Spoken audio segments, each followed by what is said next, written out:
Greetings and welcome to episode 283 of the Words About Games podcast, the weekly news and culture discussion podcast for words about games. I'm your host, Amy K. Alexander, and I'm joined this week by the 3-star champ, Daffy Moody. 3-star. Three-star. Hello, 3-star. everybody. Howdly doodly do. It's Monday. You know what that means. Talking about the video game industry. Oh, God. Why? Why? This is going to be like the I quit. chill. Oh, shit. I was going to say, this is going to be like the chillest part of my entire weekend, but you've just fucking quit, so I guess not. So long, sucker. Black Friday has got a lot to answer for, I'll tell you. Jesus. That's true. Do you know what you should never do during a storm where they say it's a red warning? Which, by the way, I don't remember the last time the Met Office was like red warning for a storm. You should never try to travel during one of those. Not recommend. That is true. Oh, excuse me. Never travel. And I had to, because I had to go pick someone up. So Yeah, I did too. yeah, At least you had a car, though. that's I didn't have a car. That's true. I had That is public true. transport. That is And then in the end, a taxi, because I gave up on public transport. No. The taxi was fine. It wasn't that expensive. It was funny when I got there, though. I got an Ellie's, and she was like, "Oh, it didn't seem that bad from a window." Which, to be fair, it didn't actually look that bad. But like, as soon as the taxi pulled up, I just clicked the door handle, and the door just went. Woof. I thought the door was gone for a second. Oh shit! The taxi driver. Are they gonna make me pay for this? Yeah. This taxi's just got a whole lot more expensive. That wasn't even the part of my weekend. But I'm here. I made it, as I always do. And so did you. Wait, no, you're there. Yes. So did you. Yeah. I have Different a background again. new background. Yeah. Yeah. Is this going to be like that run of podcasts where every time we did a podcast, you changed your seating position? No, it should be. This is how it should be from now on. Hopefully. It's cool. I like it. You know what I like a lot about it? You look very relaxed. I am relaxed. I'm Like, chill. You chill. Oh Like, no! you don't. I've knocked the picture. Don't touch the picture. I need to maybe rearrange the picture. I'll do that later. Maybe flip the two things. Possibly need to. Yeah. Possibly need to. That's cool. It's fine. But Moody, I've got a thing to show off on the podcast. You know how you're always like, look at my new Funkos, and you just like whip out like 10 Funkos, and then it's like, and I've got new spaceships. Check this out. Oh, that's sexy. That's sexy. I've already shown all my new controllers, so I can't do that either. That's a sexy controller, I mean. Isn't it? Wow. So nice. Cosmic Red, it's called. I don't know what's cosmic about it, but Because it's sexy, that's doesn't it why. look nice. It makes looks the very first nice. news story of this week's podcast a little bit more awkward.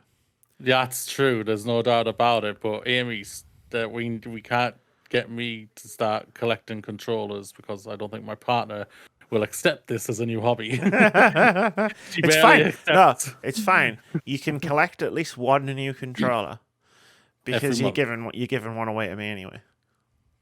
That is true. Yes, So is true. that gives you at least the room for at least one. And since it's an elite controller, I'd say at least 3. I'd say you can get at least 3 new controllers. I agree. At least 3 new controllers for me, as I'm giving away my old Elite controller. Yeah. Yes, I think that's spot on, Amy. Yeah.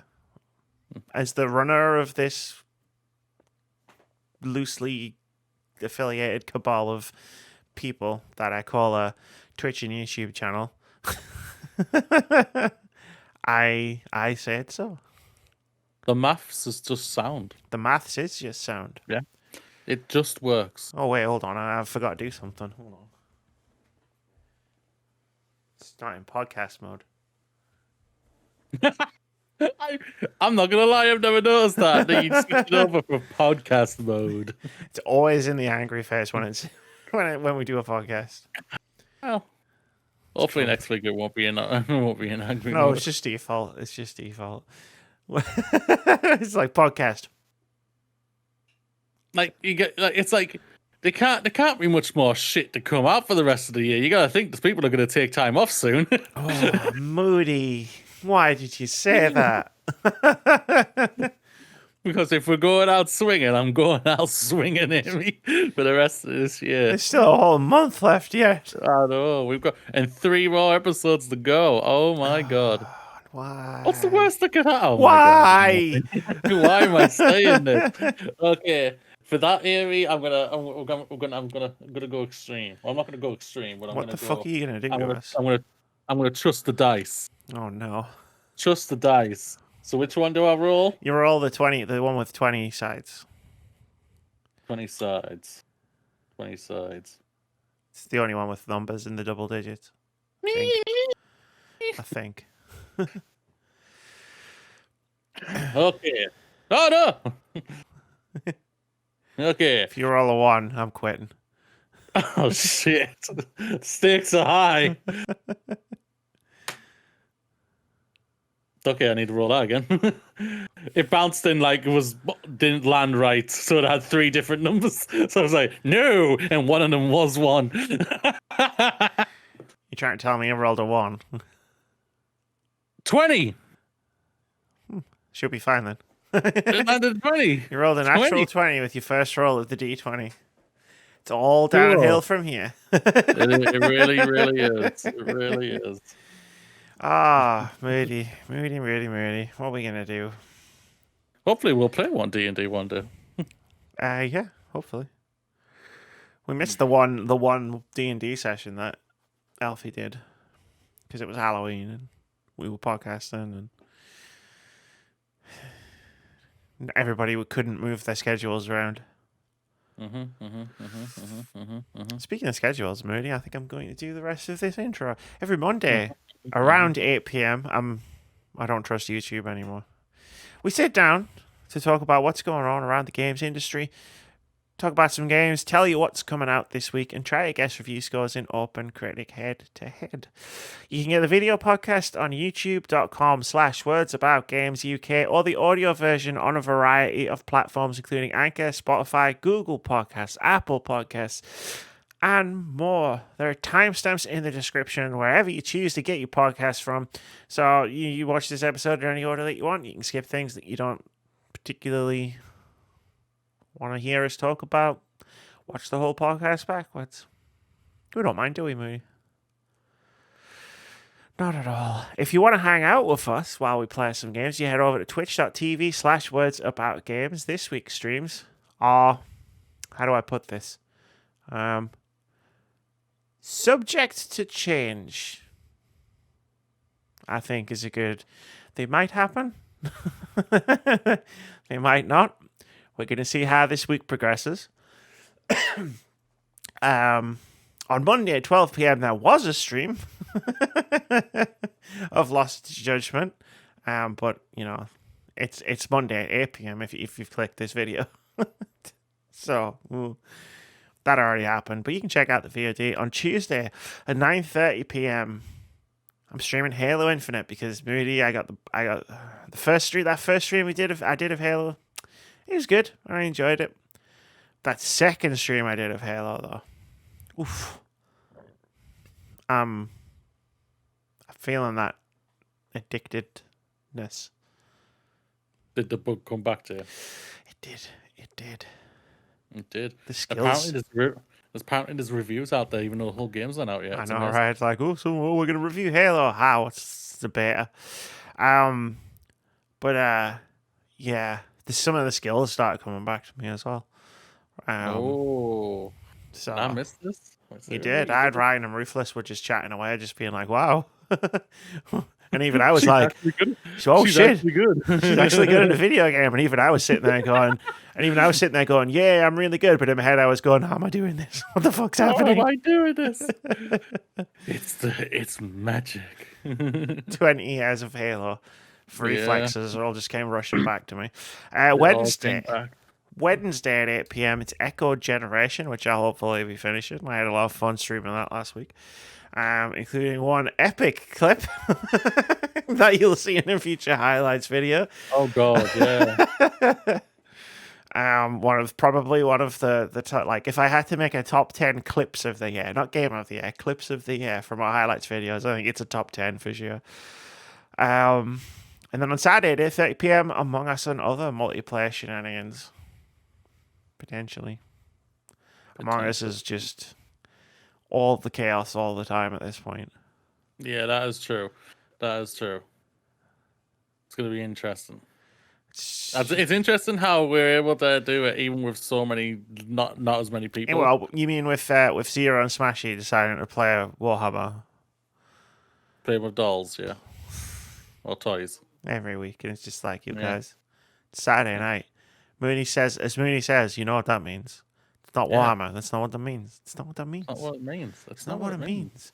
If really I can make it traveling through a storm and back again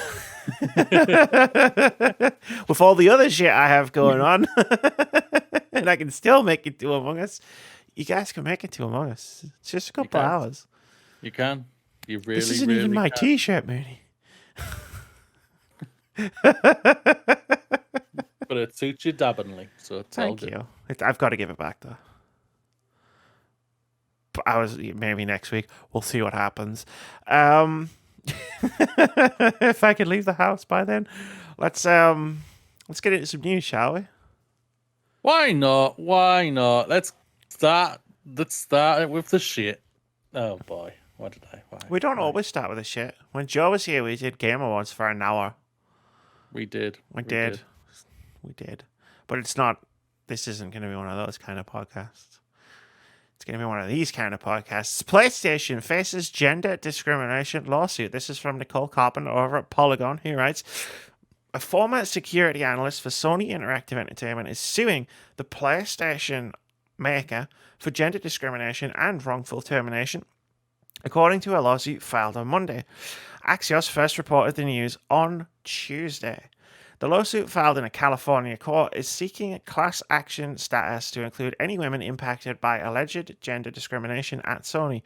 In the lawsuit, the former IT security analyst, Emma Mayo? Oh, I should have looked that up, shouldn't I? Hold on. Majo or Mayo? It comes up a lot, so I'm going to quickly...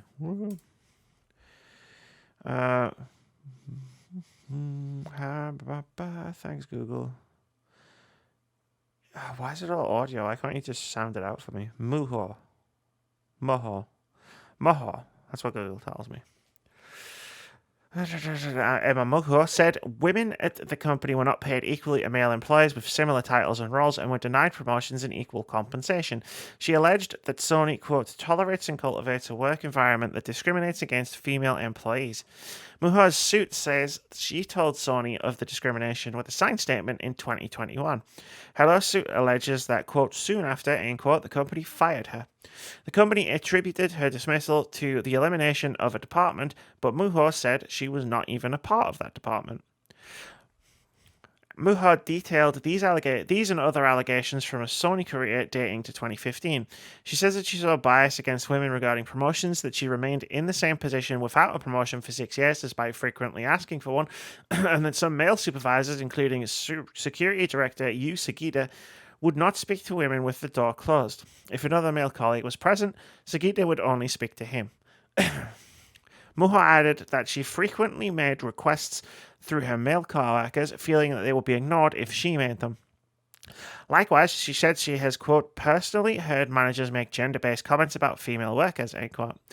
Mugho also said the company had a 60-40 split men to women when she started in 2015, and the company hired more men than women thereafter. As of a 2020 study, Sony's executive committee was exclusively male. Mugho's suit said she believes gender bias, and because she spoke up about it, caused her dismissal. She filed a complaint with the California's Department of Fair Employment and Housing and received a notice of right to sue in November.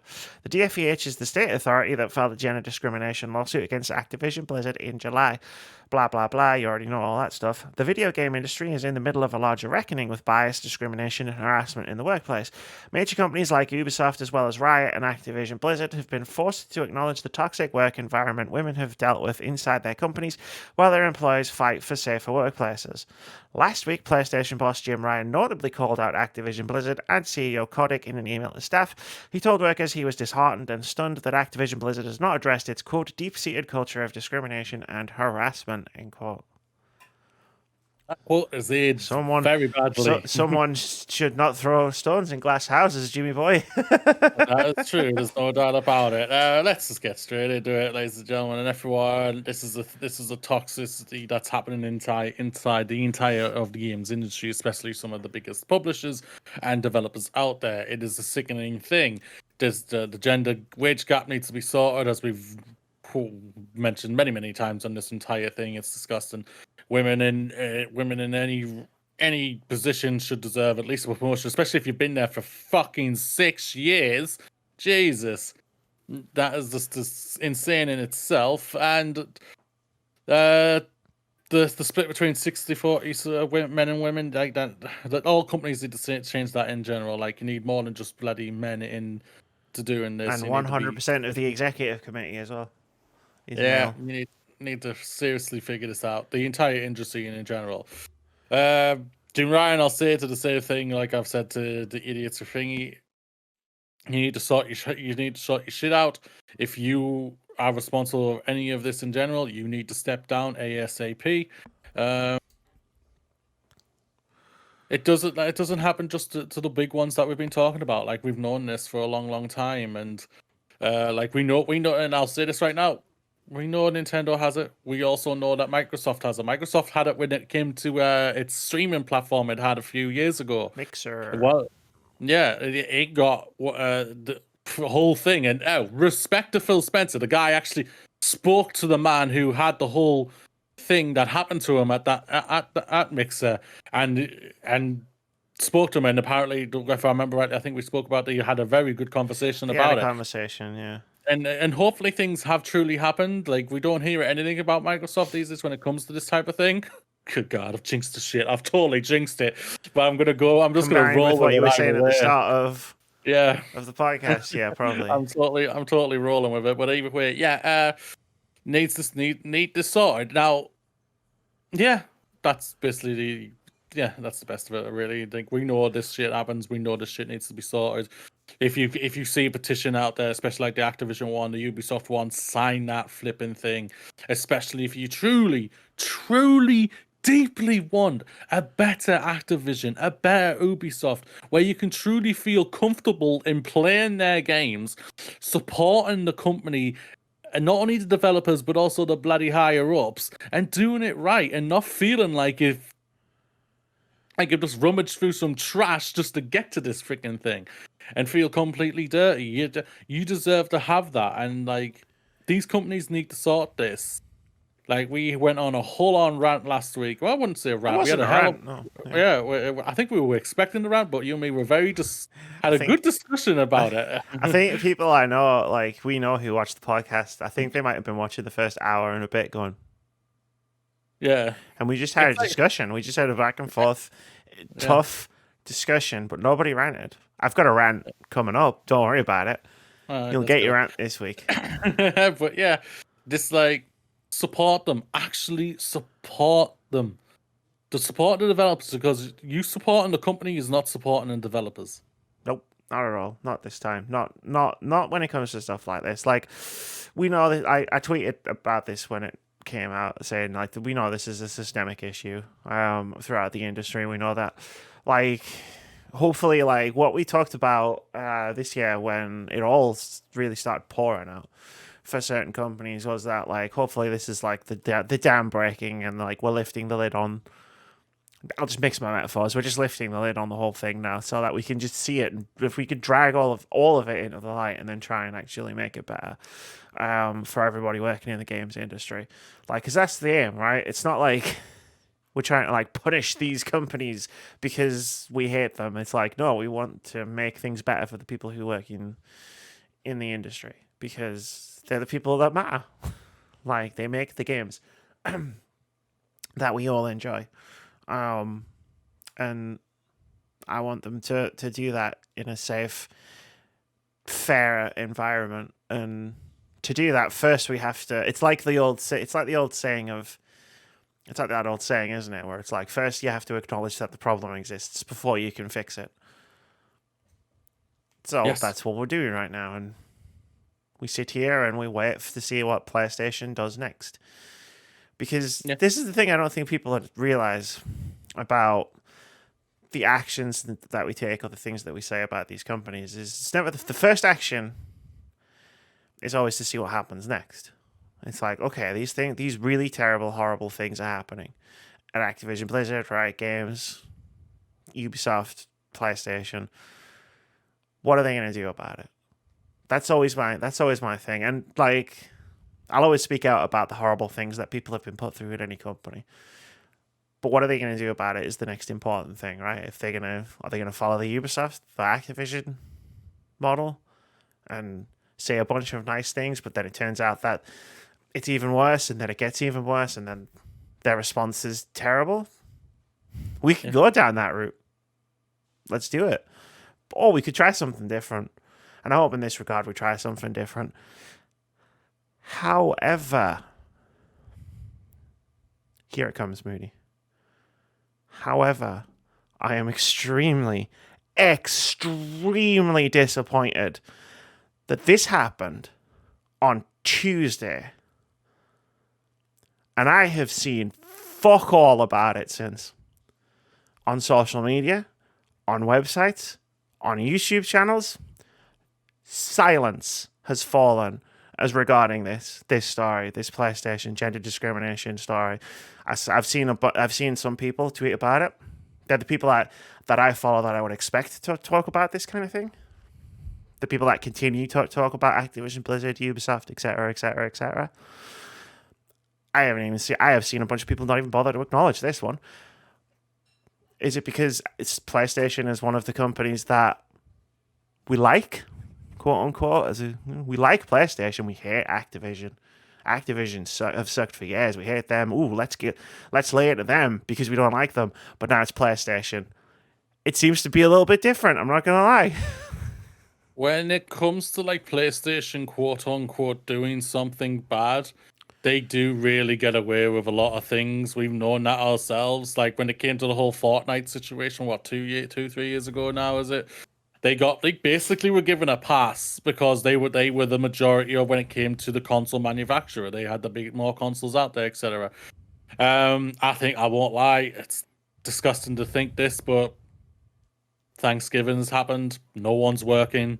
No one's given a flying hoot. I hate saying that, but it's probably Thanksgiving was on Thursday. If this news had broken on Thursday or even Wednesday, I would have been like, yeah, all right, no worries, cool. I agree with That's fine. I agree with that. But sadly, when it comes to these things in general, things do miss out and everything. And because of what's other things that have happened and everything, I think it's obviously just been thrown. No, I don't accept that. I'm not arguing with you. I'm arguing with them. I do not accept that in the slightest. You had the time to acknowledge it. Maybe it's not to make a podcast. Maybe it's not to make a video. Maybe it's not to do a stream or like post a big news article. You had the time to acknowledge this, and you've chosen not to. And frankly, if you're the kind of person who's acknowledging this for certain companies but not other companies, that's disgusting. Because you're trying to hold other companies to a higher standard than the ones that you like. Yeah. Oh, PlayStation can get away with it because they make God of War. Like, what the fuck even is that? Like, oh, they make my favorite games. Therefore, I'm going to let them get away with this shit that I'm not letting Ubisoft get away with because they don't make my favorite games. I hope in this next week coming up that this rant ages horribly and I'm proven wrong and we're all talking about it. But I doubt that's going to be the case. I don't think anybody's going to start talking about this come Monday. No one will talk about it whatsoever because, like I said, they're all off right now. Yeah. And like I say, it's a terrible excuse. and I'm not making it for them. I'm just like say we're having a good old conversation like we always have and everything. But again, I'll just say this for the facts for everybody out there. Amy, at the beginning, went, "Look on my beautiful, gorgeous, sexy new PlayStation controller," but she could still hold the fuckers to account. Nobody else does that. Oh, I rephrase that. 90% of the flipping people places out there do nothing. Do nothing. Do not hold them to account. Don't hold anyone to account. Because 9 times out of 10, it's because they want to get their free games. They want to get their free stuff. They want to get all of this. Or they're under a company that is basically stopping them from talking about it. I'll say the names. IGNs, the GameSpots and everything. Because when it comes to the staffs on their personal Twitters, they talk about this shit all the time for the most part. But they can't talk about it in their own places and everything, which is just absolutely disgusting because the higher ups don't want to ruin their relationships with those big companies because they don't want to, excuse me, miss out on the contracts or deals they could do for put on their websites and vice versa and everything. What was it? Eurogamer was it? Who has Battlefield all over the place, isn't it? Or is it something else? Another company? Yeah, it has Battlefield all over the place and everything. And like, this is the thing. I can appreciate it's how the companies stay around. They keep being able to pay the staff and everything, but they gotta come together properly here and do these things right because they're not.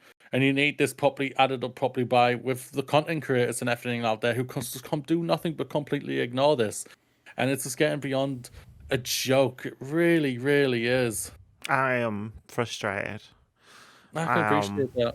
And it was just a thing that just spilled over as nothing happened. Like all of last week. Like nothing happened. And okay, the American content creators went away for Thanksgiving at the end of the week. Where the hell has everybody else been? With them. With them, yeah, because a lot of people take their leads from these places, and if one doesn't talk about it, everybody else just thinks, "Oh, well, I'm not going to talk about it. We're going to talk about it." And I don't ever want to feel like sometimes when I feel like we have this part of the conversation that we're getting on our high horses and we're taking the moral high ground or whatever. We're not. We're just doing what's right. Yeah, we're doing what we think is right, and part of that is look, right. We could sit here and talk about this stuff till we're blue in the face. And we have, but like we're nothing. We're a tiny little podcast that nobody pays attention to. Like we can't enact change on our own. Like there's people out there that can, and she's not to. And I find that incredibly irritating, frustrating. I find that makes me angry a lot. Yeah, there's no doubt about it. It is.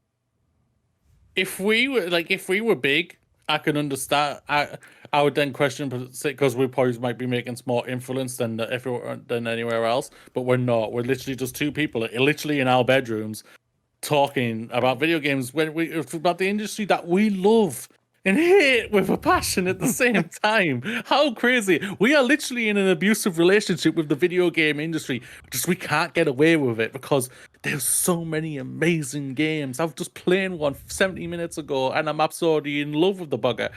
And then I know there's other games coming out. Well, actually, there's not that many games coming out now, but for the rest of this year. But yeah, there's more games coming out next year that, like, I know. I'll state this for a fact. There's a game that Ubisoft's releasing next year that I want to play. I'm probably going to give it a try because it's not about morals or anything like that. It's something that I love that franchise, but I'm also at the same time I might change my mind because new information might come out even more and everything, and it's going to be shit if I need to change my mind and just go, yo, sorry, Avatar. I'll just see the film 10 times instead of 7 times in the cinema. Go to the cinema with your controller, right? When you watch the film the second time and just sit there like, wait! God, Chick-fil-A! Yo, darn it, bro, silence! Sorry. Go. But no, like, yeah, it's just if you, I saw someone tweet this on my Twitter because again, like I do follow a lot. Like I know I follow a lot of people on Twitter, but I do kind of carefully curate my timeline. And I saw someone say, Like, if you're calling out Activision Blizzard and not calling out this, that's wrong. That's wrong. I'm sorry, it just is. It's wrong. And that's spot on. It Yeah. really is. Yeah. It really is. You can't do one. You can't do one and not do the other. Sorry. It's all this. It's all coming from the same sludge pit. Yeah. And I'm sure we will find more information about this. This is the first news story. Is never the. It's never the all of the information. It never is. Right now, there's a dozen journalists out there digging deeper into this. Yep. And we'll talk about it when more stuff comes out. Sure when more will. information comes out. Like because you can always rely on us. We will talk about it. We'll even go though there. It makes both of us uncomfortable. We'll we go don't there. want to talk about this stuff, but we're still going to do it. No, Other I'll always places go may there. ignore it, but we will keep on going there. I'll go there. I'll have the fights with the capital G gamers. What are they gonna do to me? That hasn't already happened to me. Like, come on, bring it. Let's go. They'll say you should have had better internet, just like when you reviewed Stadia. Yeah, that was fun. They'll misgender me and be like, haha, got him, and I'll just be like, wow, how original. They are getting very unoriginal these days. I'm not saying people should keep on doing it, but like seriously, they're getting very unoriginal. Change it up a bit, you know? Just like, can you change the record? Oh, you can't because you've only got like 2 jokes. Womp womp. Speaking of. Before we get into that, we really need to get in the proper sound system where we can just do that. Press the button. Like Ryan. I'll sort it around. We need to sort this out. I feel like you could take over the podcast. You could just do the sound effects in the background. Amy's ADHD comes into full effect as she starts pushing all of the buttons. I'll do it then. Press for 1. Well, no, that was a good sound. That was a good story though. 7. Dun, dun, dun. No, I forgot what the buttons do. Oh, let's move on. Bobby Kotick reportedly considering resignation if workplace issues aren't fixed with speed. This is James Batchelor over at GamesIndustry.biz. He writes, Bobby Kotick has reportedly said he would consider resigning from his role as CEO of Activision Blizzard if he cannot fix the many issues within the company's culture quickly. That's according to sources speaking to the Wall Street Journal, who told the publication that Kotick held a meeting with the Call of Duty publisher's top executives last Friday to address the latest problems they face. While he did not say he would definitely step down, he said it was a possibility if the company's issues with abuse and misconduct were not fixed with speed. During the meeting, execs reportedly told Kotick that some staff would not be satisfied until he resigned. Kotick said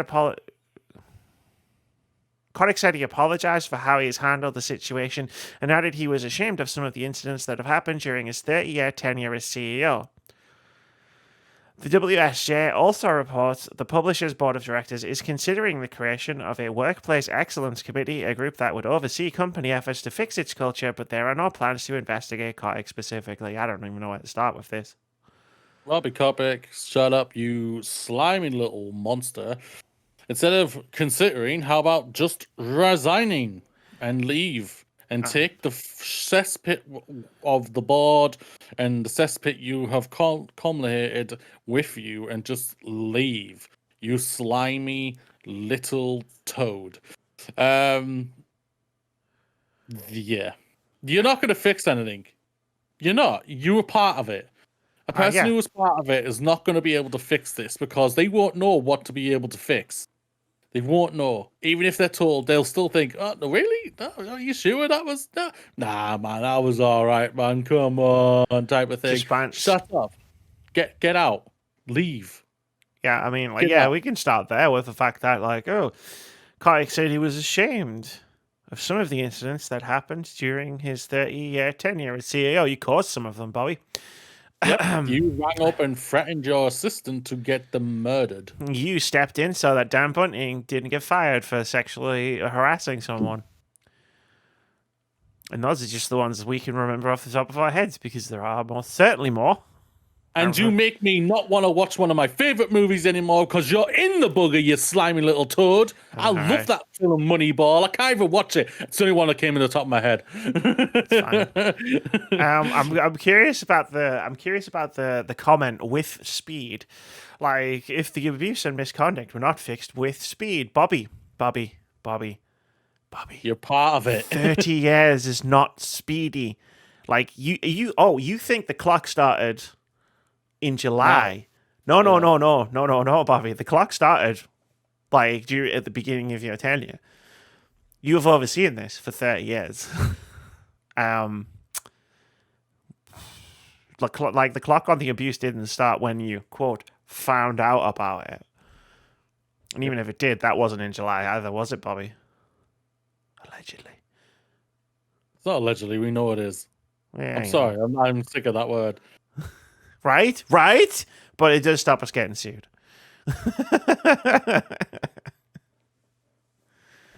Sorry, I can't afford to be sued. This is literally all I have. They know who we are. We don't know who we are. We give our names at the beginning of every podcast. You think that's my real name? I fooled you for the last 3 years of us going. I'll just change my name again. I've done it once. I can do it again. Yeah, this whole thing needs to be sorted. Like Activision, Blizzard, you know what you need to do, but you guys at the higher ups, you know what you need to do. You need to get rid of him. He needs to resign. You need to fire him. You need to kick him out and get him take the cesspit of the pool that he has with him out as well. It needs to happen. I'll say this right now. I said this to my teacher because we had a heck of a conversation about this on last Tuesday. He thinks he'll go because the amount of money they're losing right now and everything, and I'm just like, hell no. They're not. They've already come out twice to say they are on his side and everything, and they don't see they've come out and they've also come out and says that the I can't remember which one it was, but the new ethics thing they've put in doesn't apply to him. Oh, the zero tolerance policy that we talked about last week. That's not a zero tolerance policy because it tolerates Bobby Kotick. Yeah. It's like the whole we know he's not going. We know he isn't. If they start losing even more money, he will. But yeah, it all depends on what it is. Like by the end of it, I know Call of Duty has not sold very well right now. We'll find out soon. Yeah, that's true. A couple of weeks. The Workplace Excellence Committee it's just another smokescreen as well. It's just like we're gonna have a group of people who already work in our company full of abuse to oversee the change in culture. Good luck with that. That's not going to work. So I'm looking at their share price right now. So their market value right now is at 47 billion. And if I'm looking at this right, which doesn't mean I actually am, USD. So I think the highest market value is like 60 million. So right now, if they've been this year, their market value has done nothing but go down. I mean, since February, it started to go down. It came back up a little bit, but it's like fluctuating. It's been going down. Well, no, I'm just wondering why it started going down in February. Probably because they fired 1,000 people, probably, or something like that. Nah, that's the kind of thing that makes it go up. Capitalism. That's 1 day, so that's not gonna. There we go. Yeah, a day. Let's have a look. It peaked. The highest peak they've ever had was the 12th of February, 2021. Yeah, and it's done nothing now but except go down. It peaked at, I think, if I'm looking at this right, 1.3. I can see the day, Moody. I could see the day the lawsuit was reported on. Yeah. It tells you. No, it doesn't have to tell you. You can just see it go. Yeah, I know. It's quite funny. Yeah. How much did they lose? I'm curious now. So they were at 91.50 billion. Oh, they lost like $5 billion $6 billion off their market value in 1 day. That market was they were at 91 and they're now at 47. So they've lost $40 billion in their market value because of this. And he's still there. Before all of this came out even about him, he's still there. Anyone else, they would have been sacked by now. It is interesting, but That's the thing about it. It's for me, he ain't going anywhere. We know he isn't. It's measure like they'll measure the amount of money they've lost from July rather than from the peak of February. The like look just looking with a very basic understanding of this stuff. I listen to other people talk about this stuff for like get my information, but it like the ups and downs that have happened right up until that moment in July are just kind of normal shit. Like you would have expected it to do that, and then when Call of Duty came out, just go up and back up again. Right, that's just how it works. But we'll see how much further it goes down. Like we'll see how much it goes down. That's all I can really say. Yeah, that's true. It's still going down. Like I can see it tailing. Yeah. Yeah, and again, I'm sure on Tuesday I talked about this with my teacher again. they'll if it keeps going down, they'll get rid of him. Like right now, they're praying for the Ubisoft effect, which is if they just continue to say what they think are the right things, they'll be able to ride it out. Yves Gilmour wrote it out last year really easily because everybody let him. So we'll see what happens. In 6 months, meet you back here in 6 months. I mean, we'll have a lot to say about Activision between now and then, but we'll see what's happened after 6 months. We'll have a look at their market value again. Probably have doubled. Just because you said the company's name, Ubisoft, they've done nothing but go down as well. Their market value right now is $5 billion. Well, a lot of companies will have been going down naturally because in 2020 a lot of companies had record profit years because of the lockdowns and people were spending more money on games, which isn't being replicated in 2021. Yeah, no doubt. But they have notably a couple of spikes of droppage. I mean, there's plummeted. Yeah, well, that's no, never mind. Yeah, there's plummeted. Again, yeah, you can almost see when it's been like a year since like lockdown started because everything just starts going down on both Ubisoft and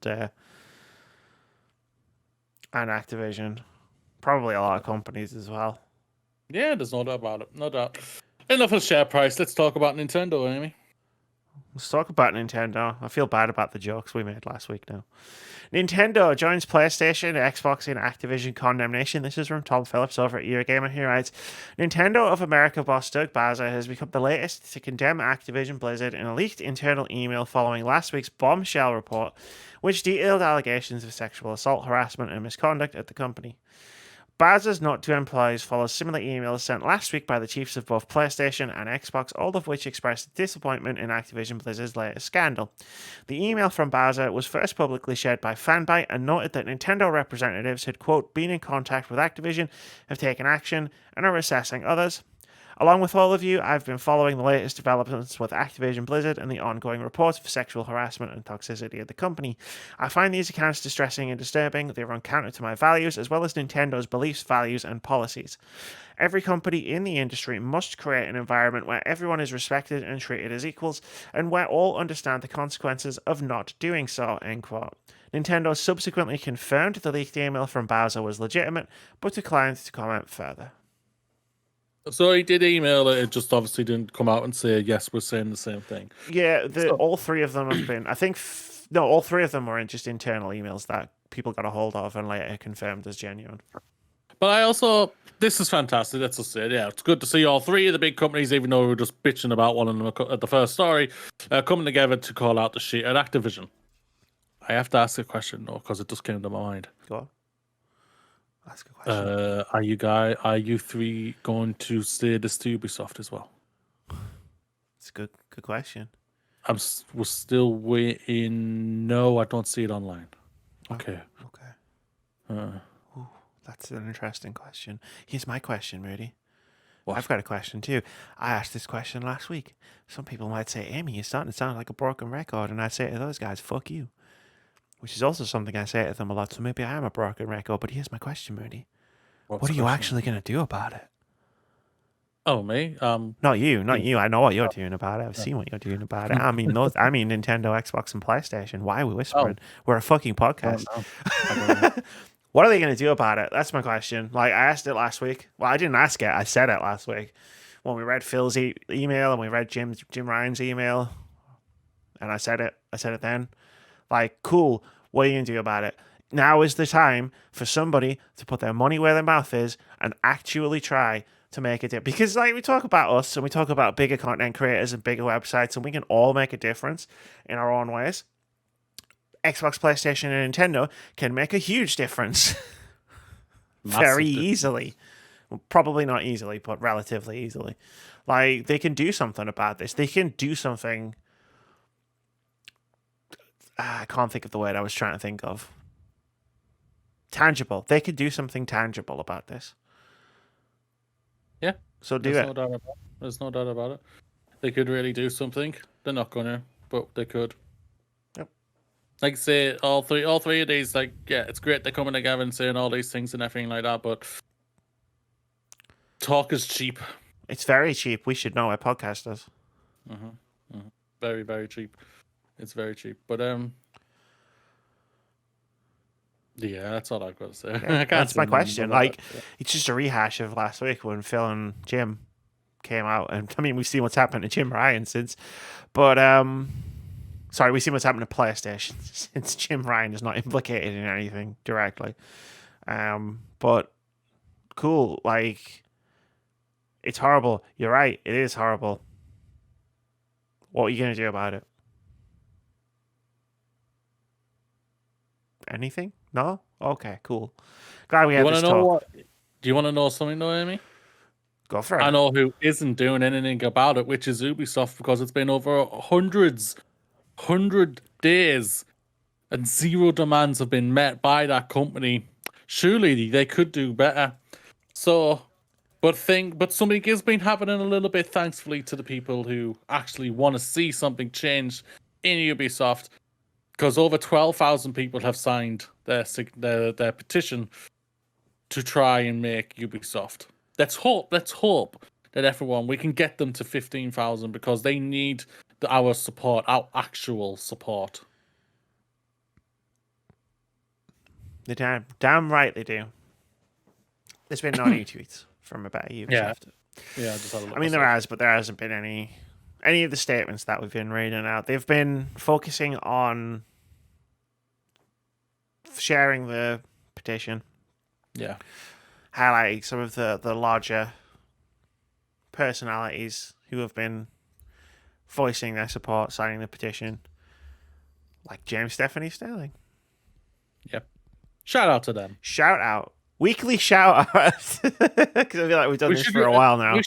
We shout them out so much, we really need to think of maybe messaging them and say, yo, you want to come on? Oh my God, if I could do a podcast with Steph Sterling, I'd die on the spot. I would. I don't think I could do it. I was nervous enough when Joe came on.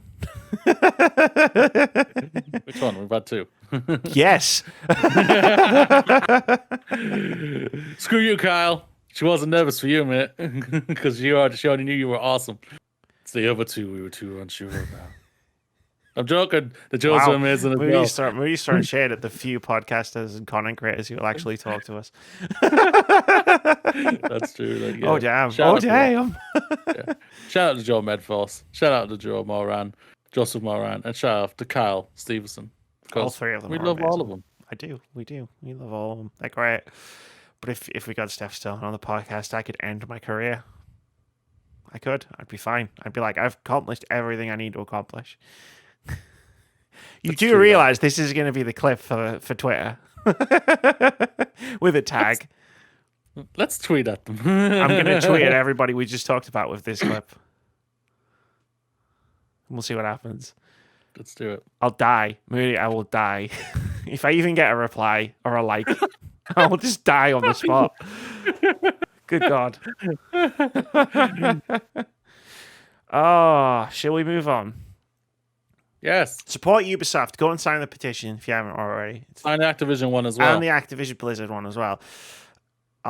You go to a better Ubisoft on Twitter and you go to a better ABK on Twitter. It takes 2 minutes. Trust me, I've done it. So I was Moody. I saw his statement on Twitter. Haven't seen mine yet though. What's up? What's up with that? I censored it. I made it all nice. No swear words. Probably why I haven't said anything on it, because it was missing the usual Amy spiciness. The spicy content. I was missing the spicy content from you, Amy. Oh, should I edit my response and fill it in again? Yeah. Just be like, sorry, For sorry, Moody. mistyped. Not enough spice. Here's some motherfucking spice. That's weird. She somehow attached a video to this. It's just me smashing my microphone home off a desk. Rented a copy of Far Cry. I'm just smashing it with a hammer. Oh God, where did that go? Wow, okay. That was interesting. If Boomerang would accept that game back, good luck. I'd just say, keep this game? Yes. Amy,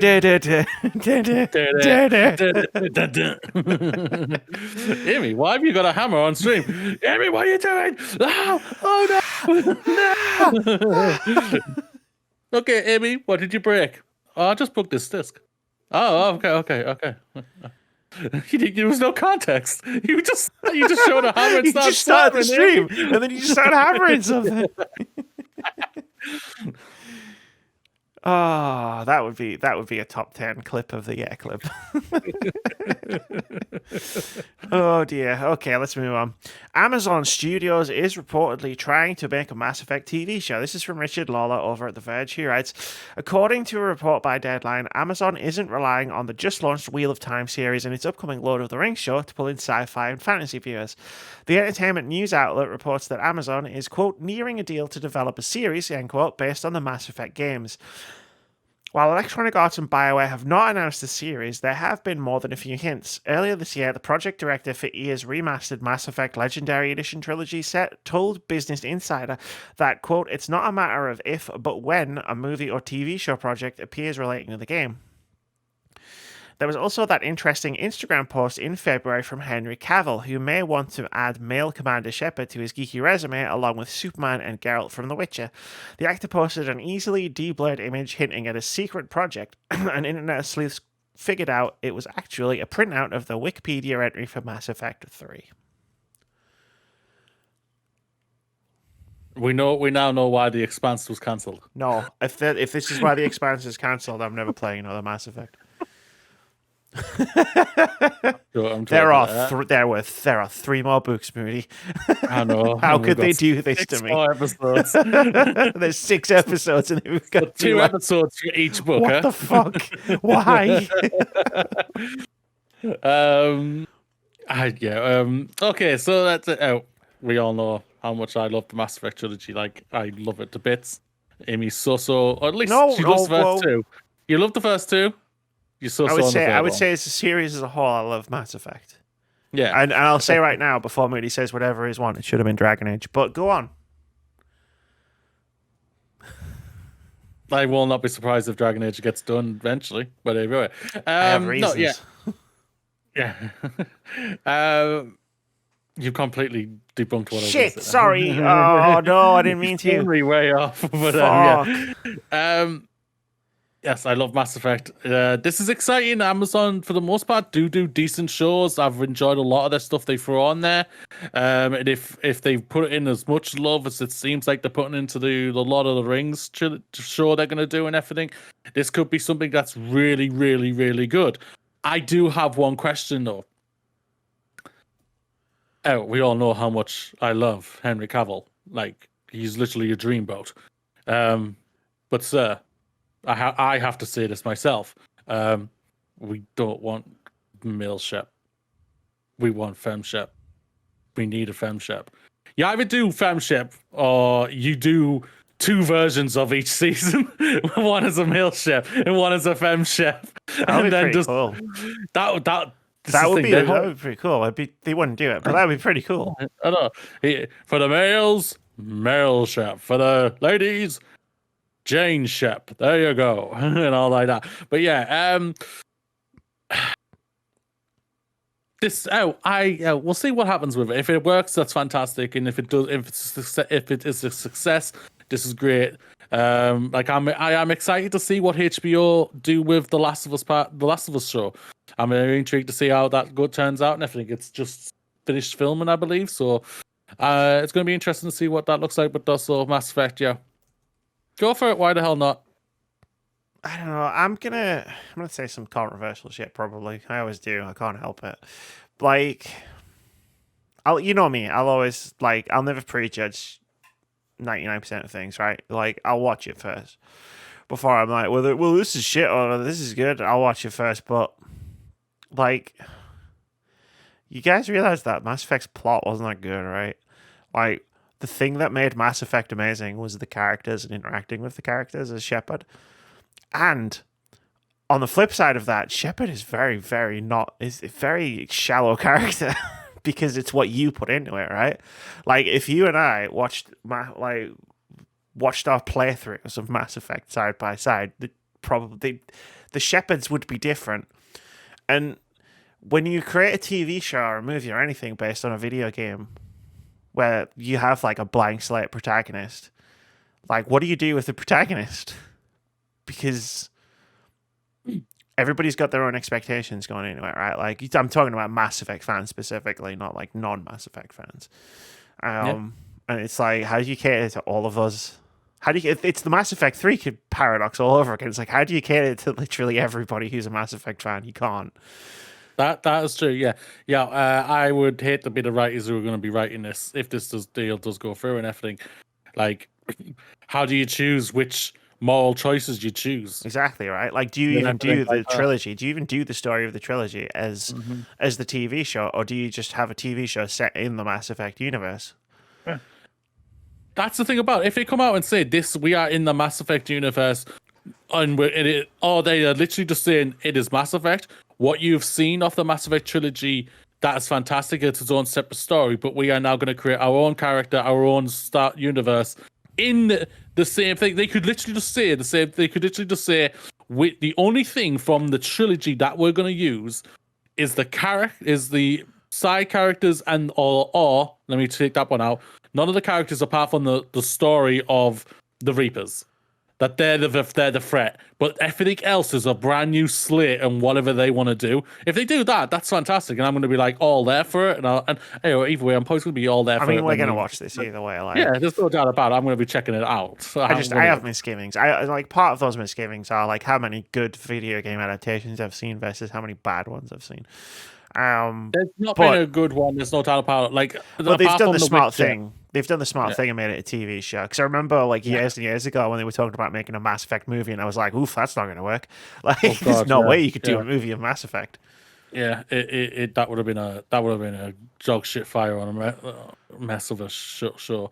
Like, the only decent one off the top of my head right now is like with The Witcher.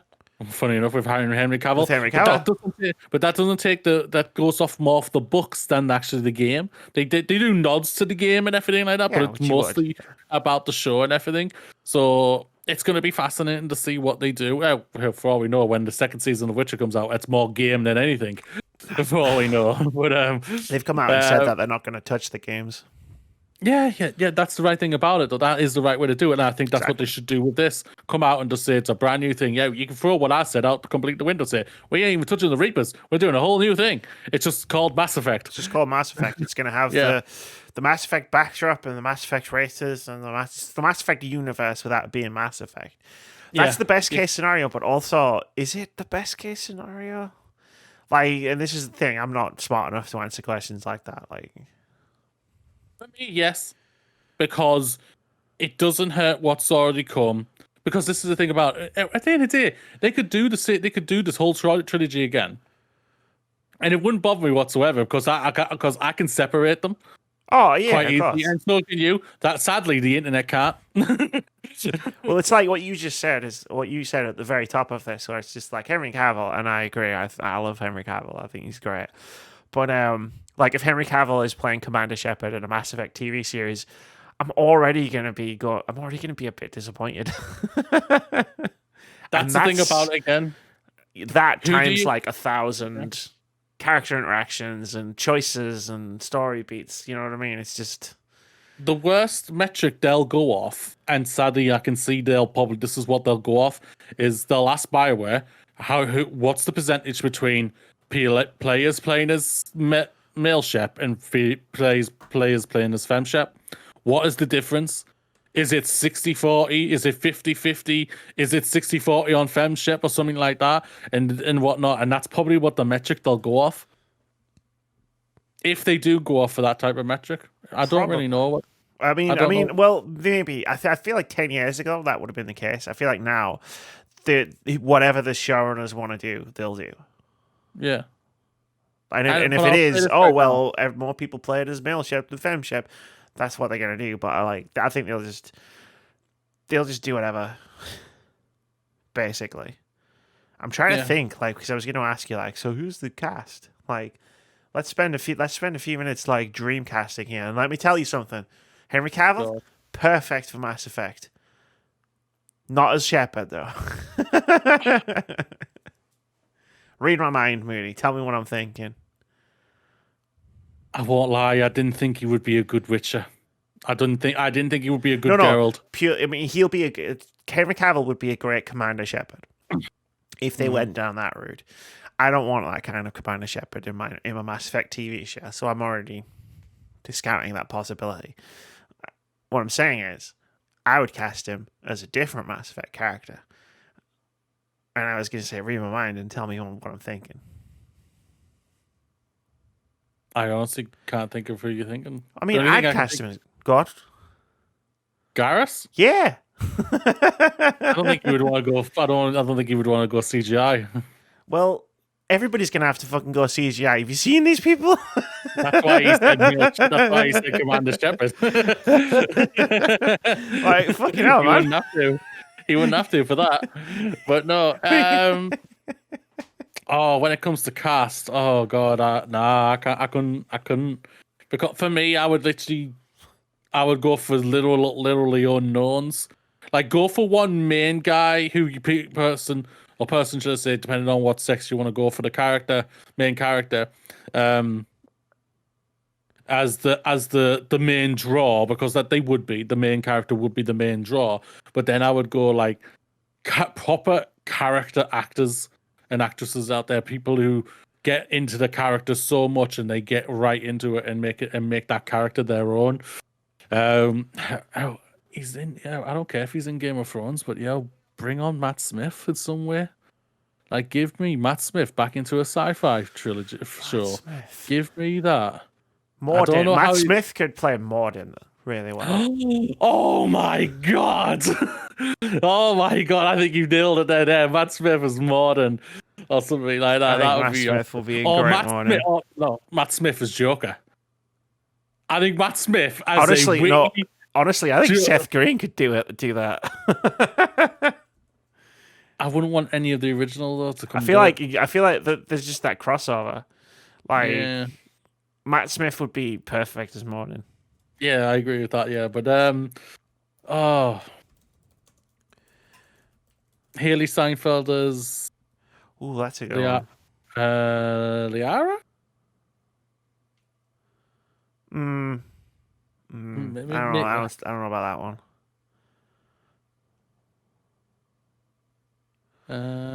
Right now, I'm just trying to think of like Commander Shepard.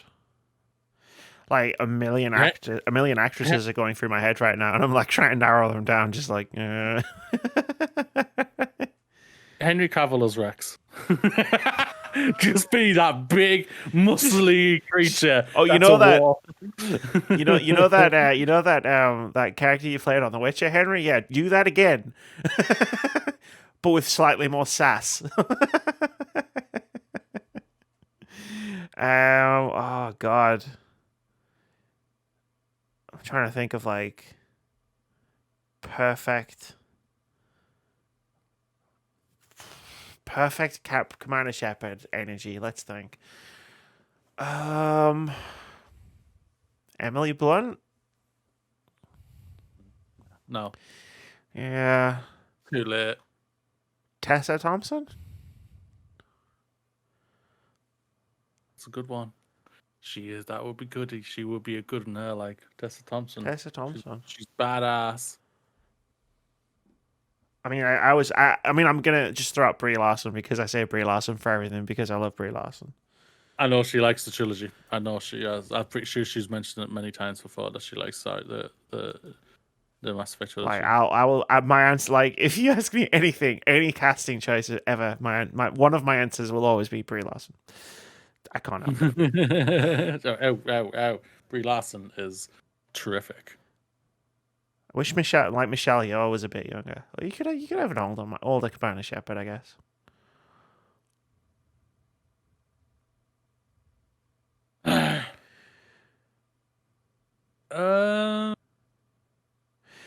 Ooh. I wonder if you could have John Boyega as Joker and that would work.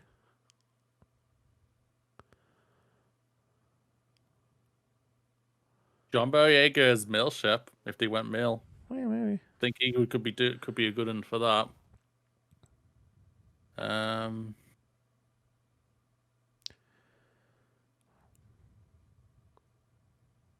What characters are we forgetting? Tally. Tally's the voice. What could you do with Tally? Thing is, I don't know. I'm not massive on like actors and actresses. That's the thing about that. My brain's completely fried since I stopped doing my podcast. So like my knowledge is literally just flew out the bloody window. I'm watching Avatar: The Last Airbender right now, so like, I mean, it's not really. There's no crossover there, right? Like, Rene Auberjonois turned up again, and I'm just like, oh. Marcus, I can't say his second name. The guy who voiced Bo, he's in the show Blackish. All right. I think it's called on Disney. He's one of the sons on there. He does a really good job. It's really freaky hearing him, seeing him, and I'm just like, all I hear is Bo. But yeah, I think he'd be pretty cool. Like go someone young, like, yeah, that's what I would do. Oh! I know the perfect one for Tally. Karen Fukunaga. Literally, she voiced Glimmer. And she's also in the TV show The Boys. She's literally she's a badass in that, and I'm literally like, she would be perfect for Tally. Okay, I'll take your word for it. I mean, I've heard of Glimmer. Like, I've watched She-Ra. Yeah. Well. Oh, she was also in Suicide Squad. Yes, for that. The bad one. That one time. Damn it.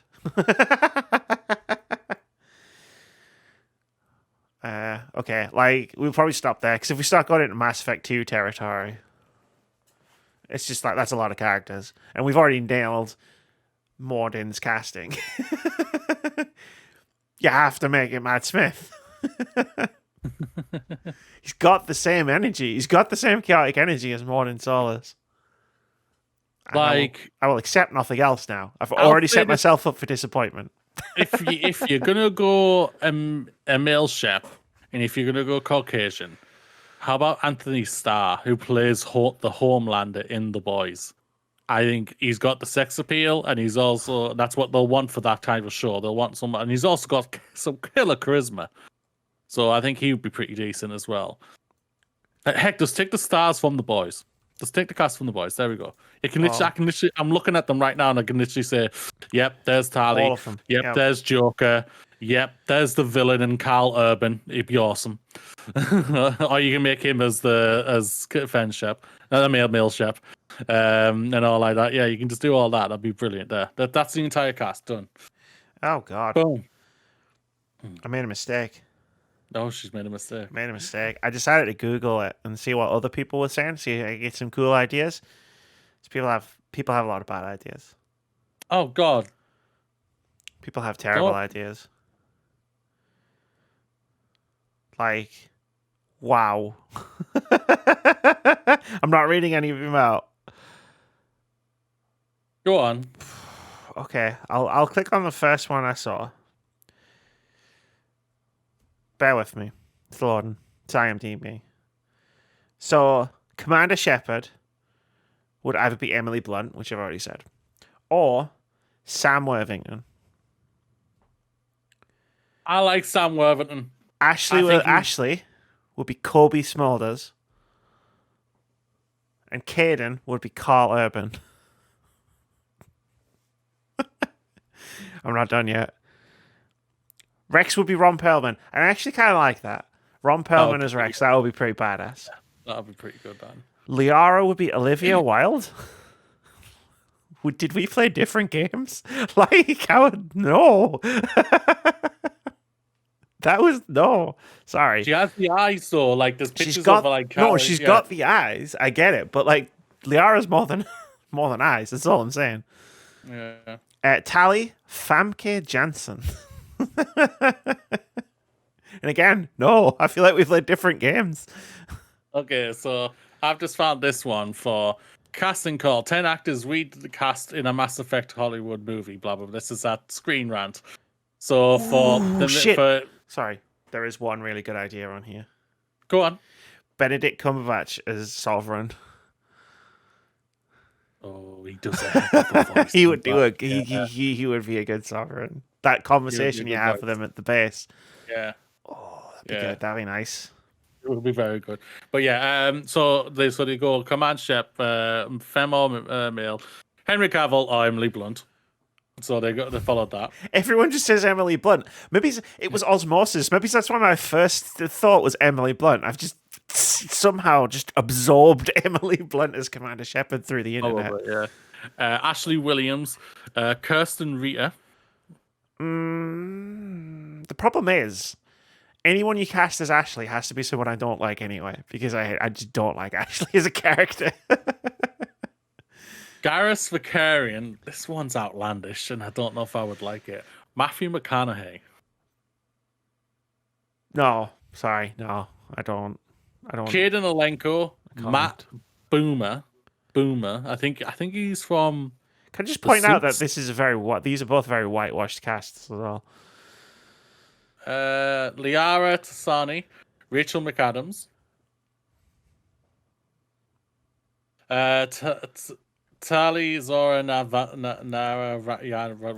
I'll just say that's normally. Yeah. Tali. Frida Pinto. The character hinted strongly as a South Asian influence, apparently. So fair enough. Okay. Not Rex. Kevin Gregskin. The only thing I've seen him in is the Underworld franchise. He's the werewolf in it. Well, that helps. Seren Carl Ools. ELWES. The thing is, they're not going to get any of these people. It's a TV show on Amazon, but it's David nice fun to think about. Reginald Vell Johnson. If you were going to get someone like Reginald Vell Johnson, why wouldn't you just get Keith David? The original actor. Joker, Seth Green. Seth Green. Yeah. I don't know if you can do it. I don't know if you can do it. Anyone else could do it. I don't think I would accept anybody else but Seth Green doing it. I saw someone say Daisy Ridley would be a good Liara, and I'm trying to picture it.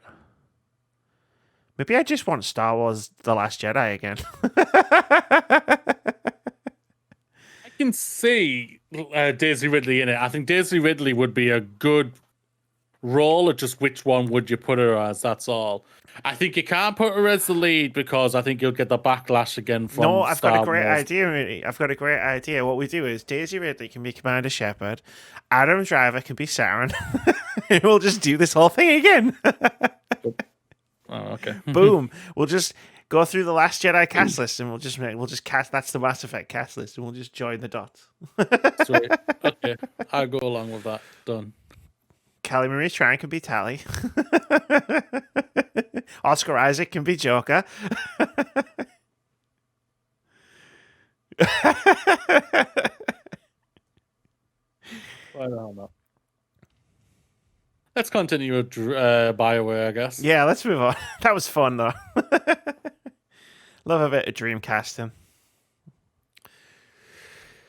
Dragon Age senior creative director leaves BioWare. This is from Marie DeLisandri over at GamesIndustry.biz, who writes, Dragon Age senior creative director Matthew Goldman has left BioWare after a combined 19 years at the developer across 2 stints. Goldman's departure was announced internally by the studio's VP and general manager, Gary McKay, PC Gamer reported. Excuse me a second. Sorry. The 2 parties had, quote, mutually agreed to part ways, end quote, the email said, adding that Goldman's last day was November 24th. Quote, we understand that Matt's departure has an impact on you as well as the game's development. Rest assured, our commitment to high-quality Dragon Age games has not wavered, and we will not ship a game that is not up to BioWare standards. It's an interesting comment. Including... Yeah, I think we've both got something to say about that. Yep. We, including EA's executive team, have absolute confidence in the leadership here at the studio and the people working on this game to carry forward our vision, end quote. Goldman initially joined the Edmonton-based developer in 1998 and remained for over 7 years as art director. He then briefly joined Microsoft to work on Halo Wars as art lead for 3 years before joining BioWare again in 2009. He initially was art director before becoming principal visual director in 2014 and finally senior creative director for Dragon Age, I'm guessing that's meant to be Inquisition, in 2017. Oh, just not Dragon Age. Dragon Age the series. Dragon Age 4. Yeah, Dragon Age Inquisition was 2014. Dragon Age 5. Sorry, my bad. They called it Halo Wards, so I was trying to translate the article. General Manager Casey Hudson and Dragon Age executive producer Mark Darrah both left BioWare last year, while Chief of Staff and Director of Anthem Jonathan Warner announced his departure from the studio in March. Okay. So there's 2 quotes I want to talk about. I think they might be the same 2 quotes I want to talk about. I will let you go first. First of all, I have no trust in the leadership for the vision of this game whatsoever. And I'm not just talking about the BioWare leadership, I'm talking about the EA leadership here. And BioWare, your high standard of quality for a game, the standard is so high. CD Projekt Red copied you. CD Projekt Red said, hold my beer. Yeah. Basically, they outdid you. The high standards of what? Anthem?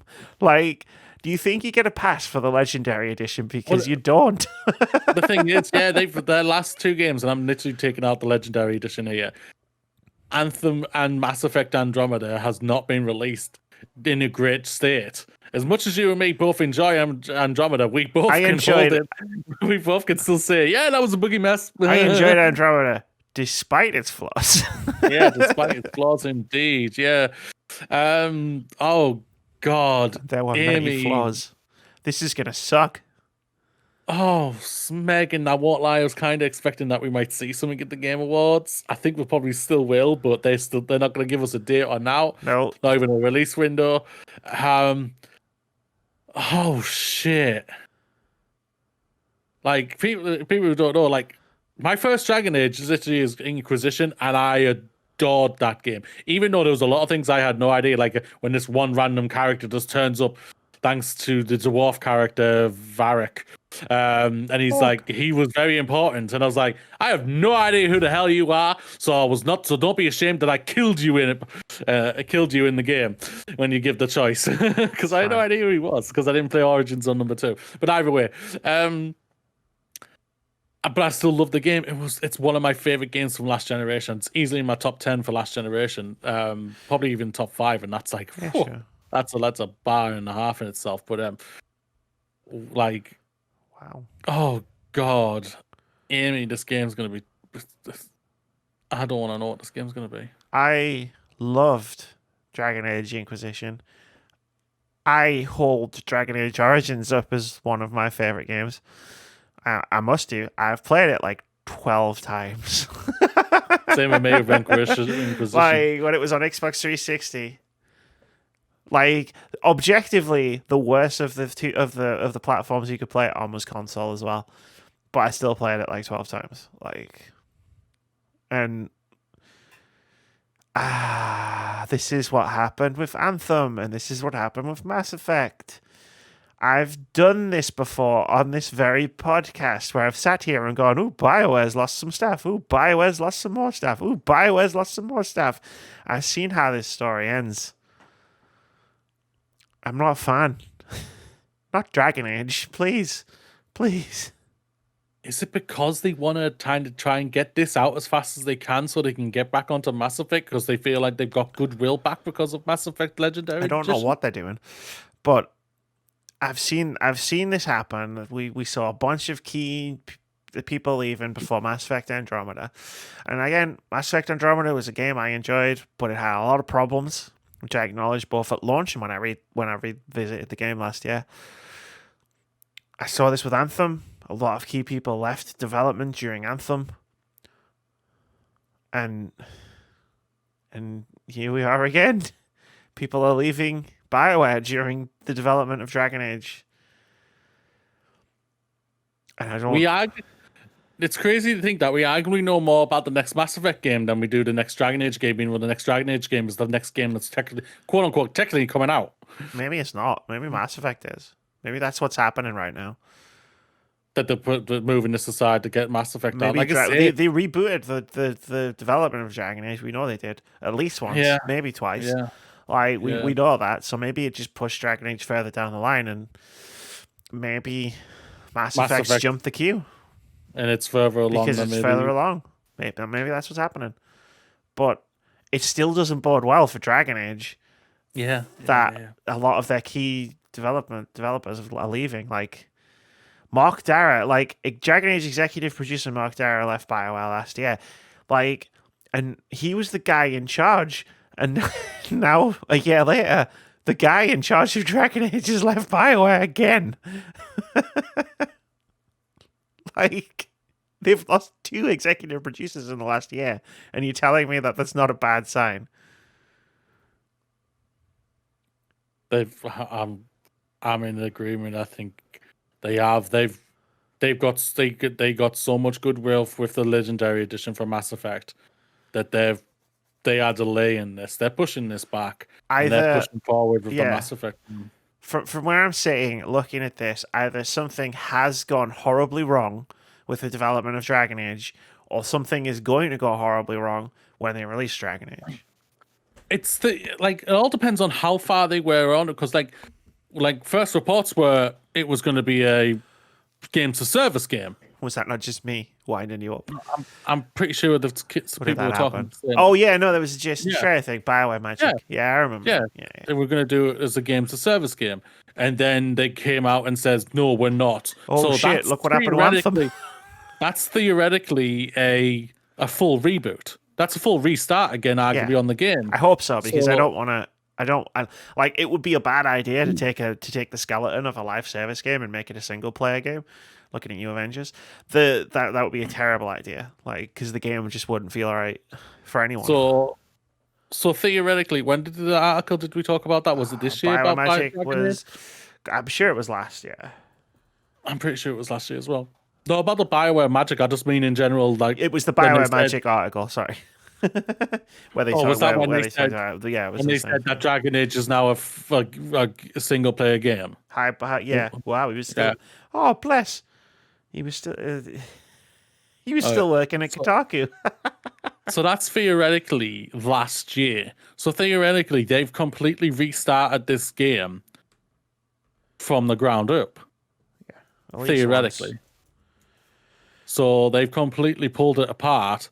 It was in 2019. Sorry. Was it 2019? So that's 2 years ago then. 2 years ago. I think Mass Effect's coming first, Amy. Maybe. But I just, I don't want to, I just came up with that.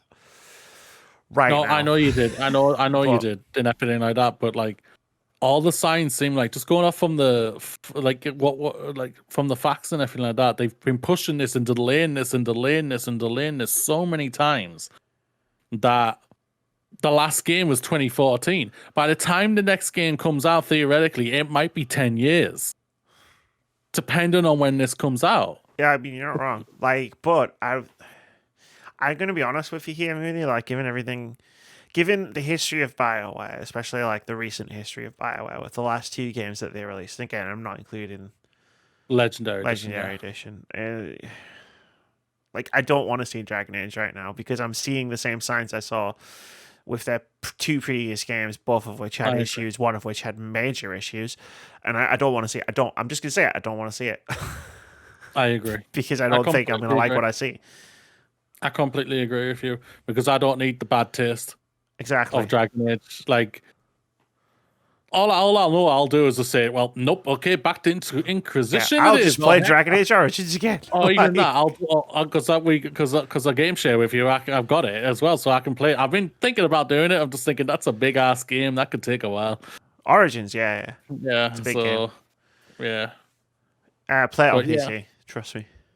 Yeah, I will. Yeah, it's what like you'll rarely hear me say it, so you know when I say it, it means something. Play it on PC. It doesn't play like Inquisition.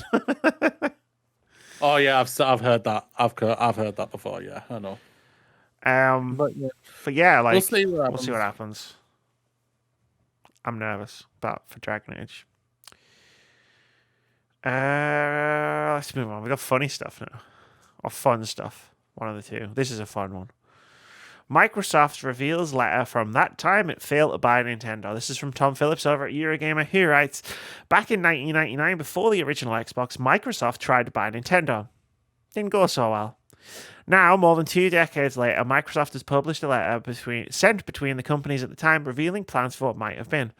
The document was sent by Xbox's then hardware chief Rick Thompson and Nintendo of America's then business boss Jack Lee Story, and discussed Microsoft's attempts to meet with Nintendo legends Hiroshi Yamauchi, the boss of the company, and Genyo Takeda, Nintendo's hardware chief. Again, it sounds like Microsoft was having a tough time. The letter is part of the new browser-based Xbox Interactive Museum, which went live this week. Much of the document is sadly censored by big green text, but you can work out a few phrases. Quote, Dear Jack Lee, I appreciate you taking the time to try to arrange a meeting with Mr. Takeda and Mr. Yamauchi to discuss a possible strategic partnership between Microsoft and Nintendo on future video game platforms. I understand Mr. Takeda's concerns about the possible partnership and will try to do something, the guidelines that he has requested, end quote. The rest of the letter is mostly obscured, but there is brief mention of Microsoft will still continue development on its Xbox project alongside the suggestion that it would help make Dolphin the best. Dolphin, of course, was Nintendo's codename for GameCube. Microsoft detailed its bid to buy Nintendo in an oral history of the original Xbox's creation published earlier this year. Kevin Backus, former director of third-party relations, recalled how the eventual meeting went poorly. Quote, Steve Ballmer, ex-Microsoft CEO, made us go meet with Nintendo to see if they would consider being acquired. They just laughed their asses off. Like, imagine an hour of someone just laughing at you. That was kind of how the meeting went, end quote. A later pitch the year after that letter was for Xbox to simply focus on Nintendo's hardware while Nintendo focused on games. Nintendo returned to the table for talks. Quote, we actually had Nintendo in our building in January 2000 to work through the details of a joint venture where we gave them all the technical specs of the Xbox. The pitch was their hardware stunk, and compared to Sony PlayStation, it did. So the idea was, listen, you're much better at the game portions of it with Mario and all that stuff. Why don't you let us take care of the hardware, end quote. That didn't work out either. That's a little bit of gaming archaeology there for you.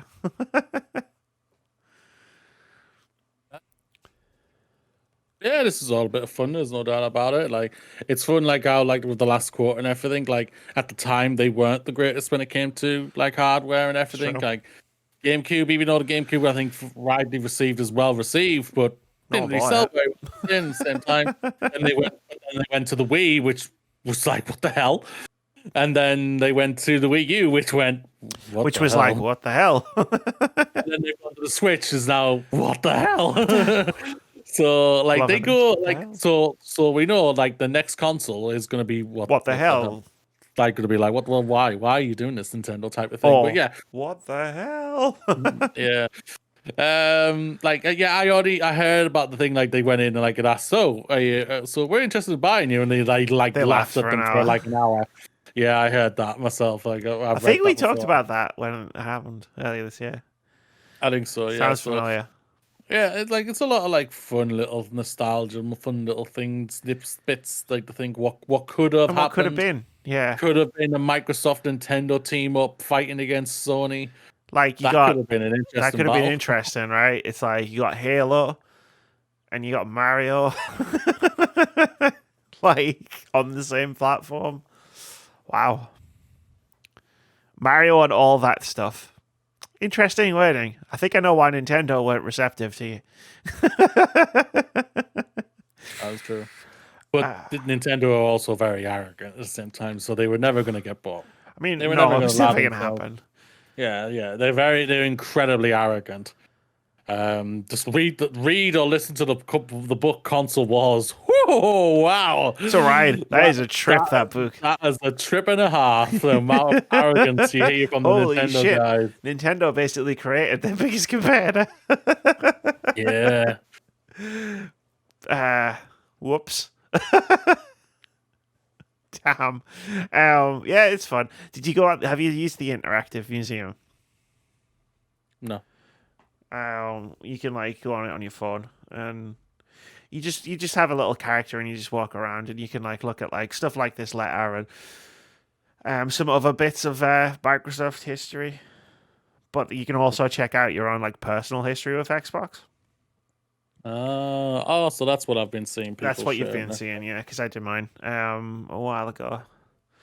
Didn't include the Xbox, the original Xbox, because I guess I was using a different account for that. Otherwise, my most played game will be Halo 2. It's not even a question. I played that game every day for like 3 years. Not even joking. I was in uni. I didn't have much to do.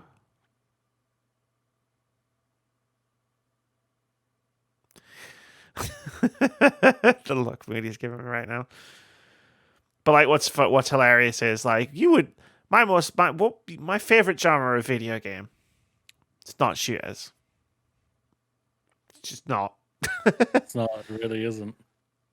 All of my top 5 most played games on Xbox platforms are shooters. Of course they bloody are. Of course they are. So like, Because all the other games that you really like, you only play to completion, and they're only like 2, 3 hours, 4 hours long, and you don't go back to the buggers. so my most played game on Xbox, just Xbox 360, Xbox One, Overwatch. Wow. Yeah, To think that's insane. To think how much me and Keith played Apex last Apex year. Legends is in my top 5. I bloody better be. But Oh, I mean, me, Foxes, Keith, Russ, Mark, and Tom all played Overwatch, like competitive modes and stuff on Xbox. I mean, again, it was another one of those almost every night kind of things for a long time. Yeah, it was the game I streamed. It was the game I streamed when I got affiliate. When I did the affiliate stream, where I was like, "Everybody tune into my stream for 2 hours so I could get my views up." Oh, actually, that you've just reminded me. I want to speak to you something about that later on off stream. Okay, cool. What, you gonna stream Overwatch? I'm Oh. in. Oh. Actually, I'm not. I really fell out with that game. Yeah. So my top 5 games, most played games, Overwatch was number 1, and then the rest are in alphabetical order. So it's Apex Legends. There's a really surprising one on here: Apex Legends, Overwatch, Halo 3, makes sense. Halo Reach also makes sense. Left 4 Dead. Which I'm guessing is my 5th most played game on Xbox, was Left 4 Dead. I didn't realize I'd played so much Left 4 Dead. Like, that game came out around the same time as Call of Duty Modern Warfare, which I remember playing a lot of because it was when I lived down in Leeds and I used to play a lot of it. Well, first, it was how we kept in touch. But apparently, I played more Left 4 Dead. Apparently. Wow. Apparently Okay. That one really threw me. Well, that's good. I don't know what it would be for me. I'm curious. Well, how do you have a look? Okay, so museum.xbox.com, I think, is. Oh god, do you have to do a full-on type on? Oh god, this is gonna be annoying. Is the address. And then you disable your ad blocker. Oops. Yeah, you have to sign into your account and everything. So museum what? Museum.xbox.com. .com. Oh, crap, I can't remember my password. Maybe we should do this later. Yeah, that's true. Do it later. Do it later. You keep doing it, and you keep talking. You go. Start the next story. I don't want to now. Oh, you Looking don't at want what to the talk next about story it? is. Oh. Xbox Talk Part 2. Okay, I'll do this next story because it's mostly a thing I wanted to talk about. Square Enix says Neo The World Ends With You underperformed its expectations. This is from Chris Scullion over at VGC, who writes, Square Enix has stated that Neo The World Ends With You has so far failed to meet its internal sales projections. Despite its critical success, the game currently sits between 80 to 82 on Metacritic, depending on format. The game hasn't sold as well as the publisher had hoped.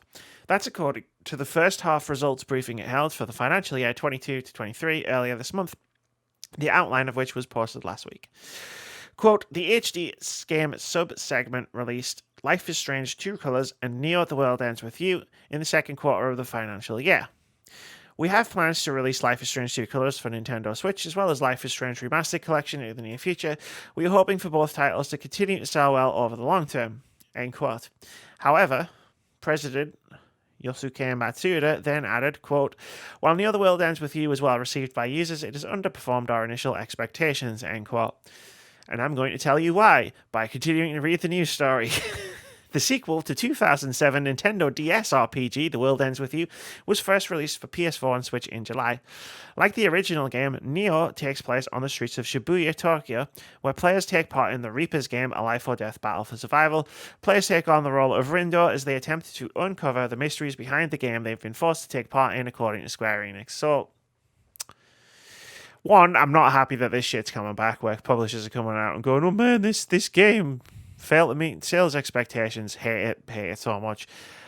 I've seen a lot of people try to dissect this. Like, and say like, well, if this had happened, or Square didn't do this, or this had. There's a very simple answer as to why this game failed to meet its sales expectations. It's 50 quid, mate. Sorry, it's 50 quid. It's a niche. It's a niche sequel to a niche game that was released on the Nintendo DS 14 years ago. Damn. And you charge 50 quid for it. Square. Or like any games company. If you think that's amazing insight, hire me.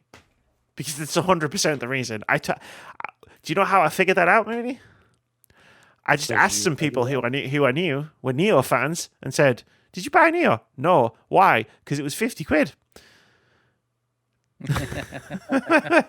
And also, you didn't market it, so no one knew it came out.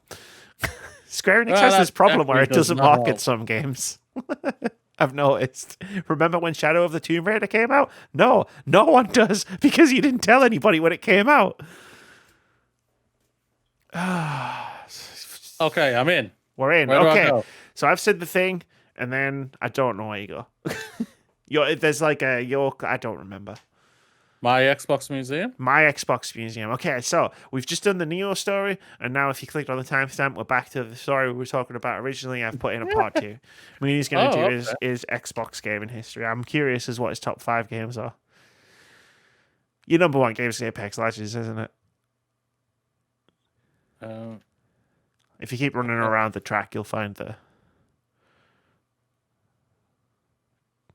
Okay, so, oh God, Jesus. Where do I go here? I'm not going to lie, it's like watching a boomer try to change their here we go. profile Here picture. we go. Okay. This is actually most played game. This is actually not a surprise to me. Dragon Age? Tom Clancy's Rainbow Six Siege. Oh, okay. I played a lot of that. Top 5 most played game. Oh, this sounds like it's going to be juicy. Hit me. Shoot, Apex Legends. Makes sense. Tom Clancy's Rainbow Six Siege. Yeah. F1 2016. Okay. F1 2017. I think I know what the rest of your games are going to be. F1 2019. Okay. I skipped 2018, obviously. Clearly, 2018 wasn't very good. So my most played game for each year: 2017 Siege, 2018 Siege, 2019 F1 2019, 2020 Apex Legends. That makes sense. This is funny. This 2021. For 2021, Life is Strange True Colors. I did play that twice, so that's actually not a surprise to me. I'm gonna go dark for a second because I want to check that.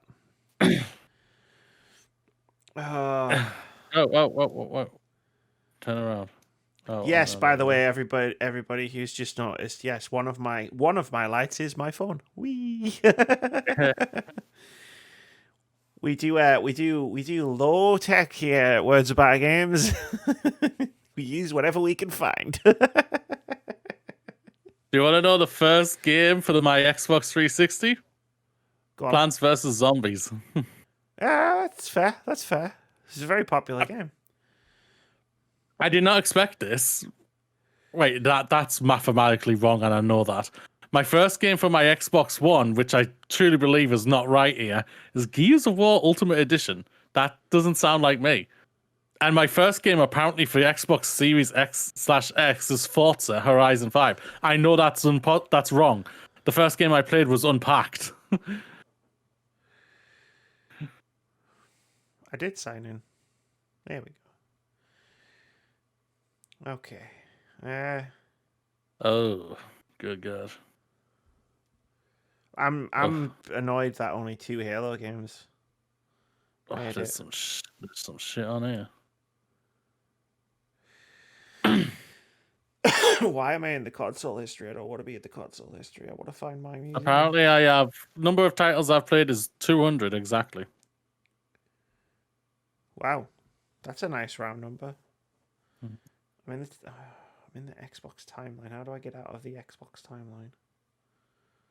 All right, I'll shut this down now. Don't need it. No, now you've got me going, but now I can't find my way around it. Why did they design this thing so badly? No, we got to get back to the podcast. Nope, sorry, you started this. I didn't start out.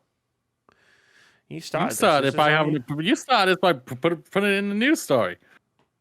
So yeah, not surprising that Tom Clancy's Rainbow Six Siege is my most played game, as it was 2 years in a row, 2017 and 2018. There I am. Damn. I've played 372 games on Xbox. You gotta remember though, only my Xbox was only my primary platform for like one generation. Yeah, I didn't go on Xbox until and again, till 2016, 2017. And again, give or take. I didn't have it doesn't have my original Xbox stats on there either. Okay, here we go. You already know that part. Most played game of each year. Oh dear. You're gonna laugh. You're gonna laugh. 2017, Overwatch. Obvs. 2018, PlayerUnknown's Battlegrounds. Oh God, that was only out for 1 month. No. That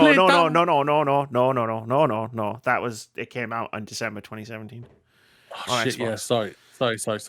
It's not about when the game came out. I played it for like 6 months. That's the crazy part. Though I only played it for the first 6 months of the year because I remember dropping it in the summer because I reviewed it for my Xbox and me when the full release happened, but I hadn't been playing it for like a month by that point. So I was like, shit, I need to play it again if I'm going to review it. 2019, Resident Evil 2. You and me tag team that like crazy to fight each other with how fast we can get completed. 2020, Apex Legends. I was going to say it has to be. So I'm curious with 2021. This could be interesting.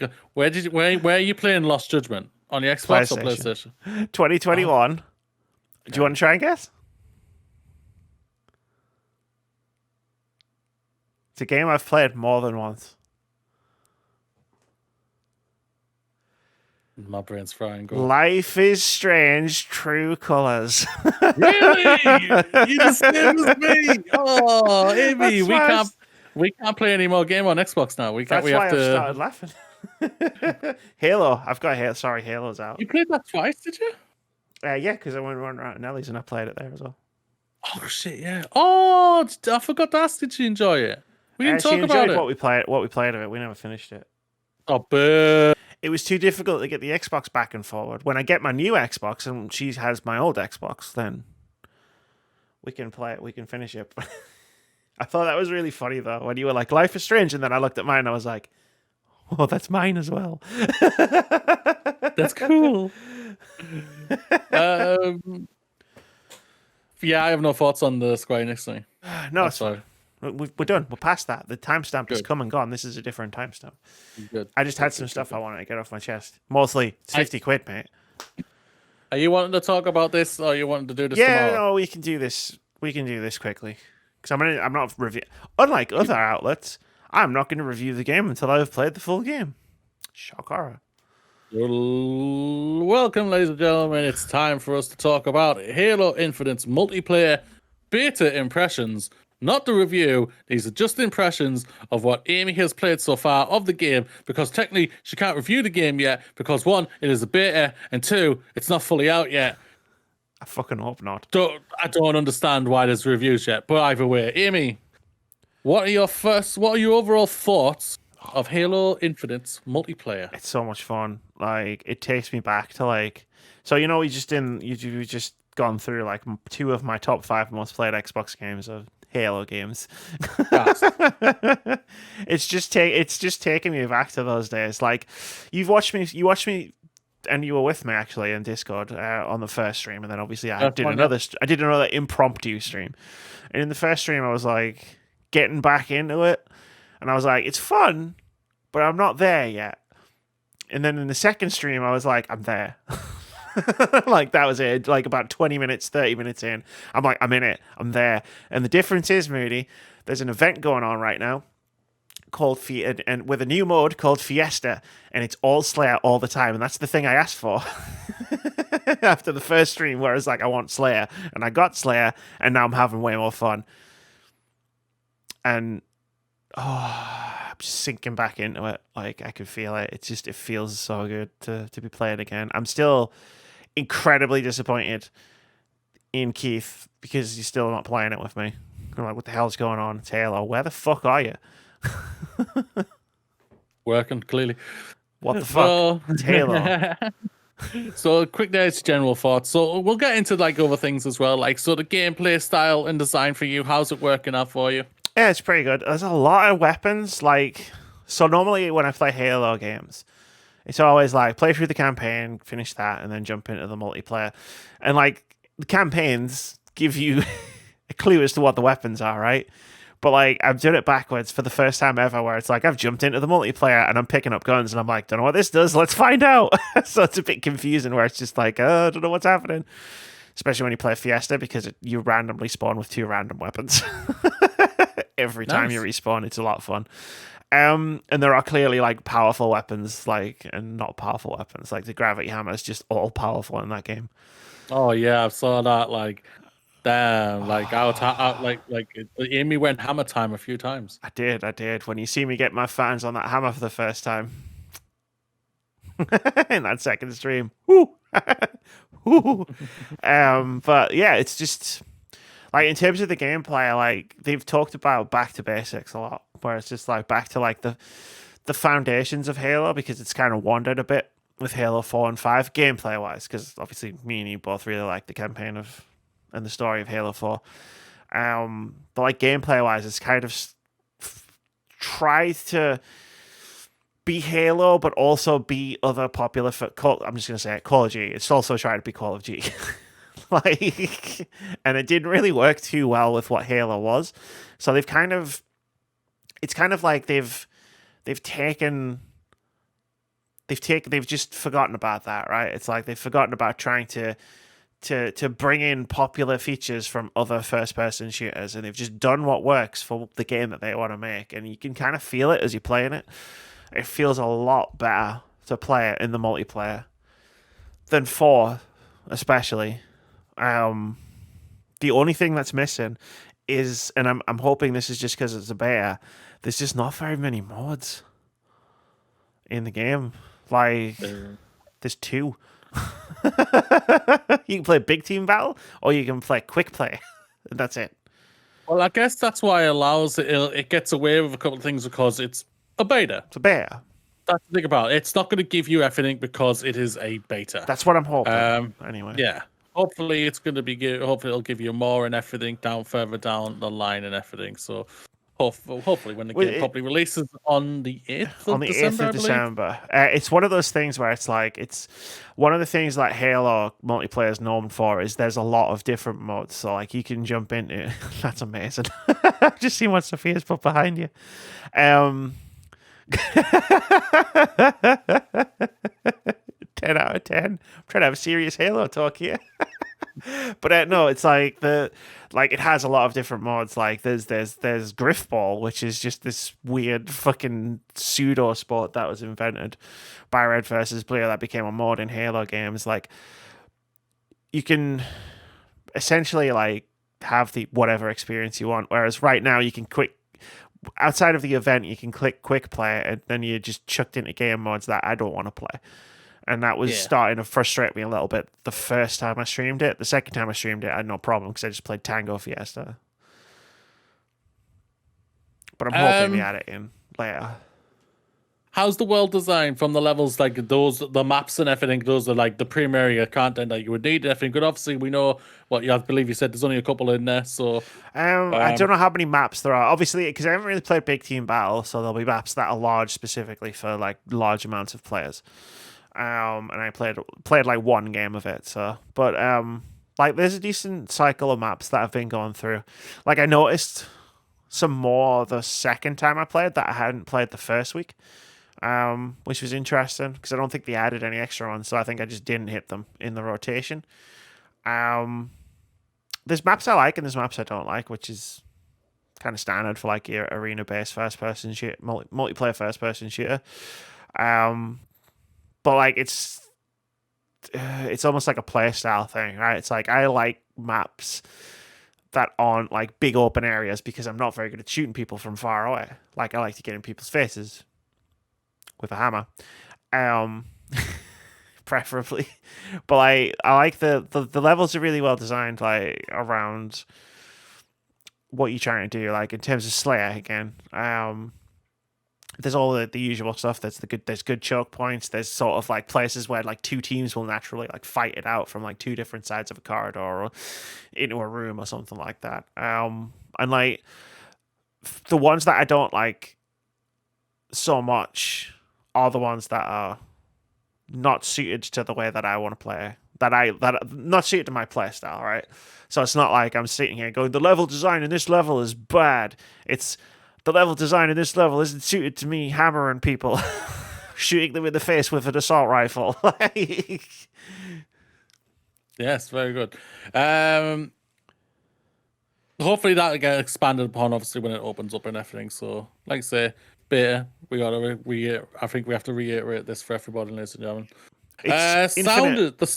Go on. So Infinite's like they're talking about it being the Halo platform for like the next 10 years. So, and with the multiplayer being actually free to play, like they'll just keep adding maps in, I imagine, as it goes forward. No doubt. Sound. It sounds like Halo. Like I won't lie. It really does. It's like dun, dun, dun, dun. Yeah, it's like you got the music, which obviously I don't know much about because it's just menus. So, like that's more of a campaign sort of thing. But like the sound effects and stuff, it takes me back to all those nights playing Halo Reach, Halo 3, Halo 2, Halo 1. Like I talked about this when we streamed the games for charity last year, where it's just like like the sound effects that just. I get nostalgic for the sound of the beeping of the shield when you're taking damage and stuff. Because I got an Xbox day one and I got Halo with it, so I've literally been on this journey the entire time the Xbox has existed. That is true. You really have. And my journey was not much yet. Your journey was all of last September. Yeah, and my journey yet still led me to the Halo edition. And you got the Halo Xbox edition. Series. I'm so fucking angry. One thing I want to bring up. This is I'm looking on our friend's Twitter here. Scott Sedman. Shout out to you, sir. Hopefully you'll be on the podcast. You're not going to be on the podcast because you're not called Joe. Sorry, that's the rule. Oh, it's the rule. Joe Sedman says the armored cores in Halo Infinite are backwards. I don't understand how that this was allowed, can't change the color on my various Spartans unless I pay is actually wild. Is this true? The cosmetics and the microtransactions, no idea really. Like Uh, I changed so like I went into the customization when it started. And I changed the color to purple. And then I put angry kitties on all the guns. And then I've left it alone. You know me, I'm not really much into cosmetics and stuff like, but I've read a lot. Like the battle pass progression was extraordinarily slow, and then they fixed it by giving you XP for every match that you played instead of just tied to challenges. I still think it's too slow. I still think you should get more XP if you win a match or if you do well in a match, if you're the MVP. Like there's ways that they could reward you with more XP. In terms of the cosmetics things, I only know what I've read online, which is basically what Scott's just said, where it's like you can't just take any piece of armor and attach it and like mix and match it with anything else. Like there's this, because at the moment the thing at the moment is it's a samurai theme, so like you can get like a samurai looking Spartan suit, but you have to have like a core piece that you then attach all of the other pieces to. And you can't like say take some of that samurai stuff and attach it to a different type of armor. So like essentially it's like for each different set of armor, there's like a core piece that you then attach other bits to. Yeah. And I agree. That's not good at all. But that's also not why I'm playing. Like, I'm a bit of an old. I'm going to show my age here and say the same thing I said when Sea of Thieves came out and everybody was banging on about that game's progression. I feel really bad for you if you want to do all that stuff with all the progression and you need that sort of that battle pass progression to get the rewards, to get the loot and stuff. And I do feel really bad for you, but I'm just here to play Halo, and I'm having a lot of fun. So like I'm not gonna say like that's not valid criticism, because it is valid criticism, but it's not criticism I feel comfortable making because it's not really affecting why I'm playing the game. Fair take. Anything else you want to shout out? Yeah, Keith, what the fucking hell, man? Come on. I need you. That's Moody won't play with me.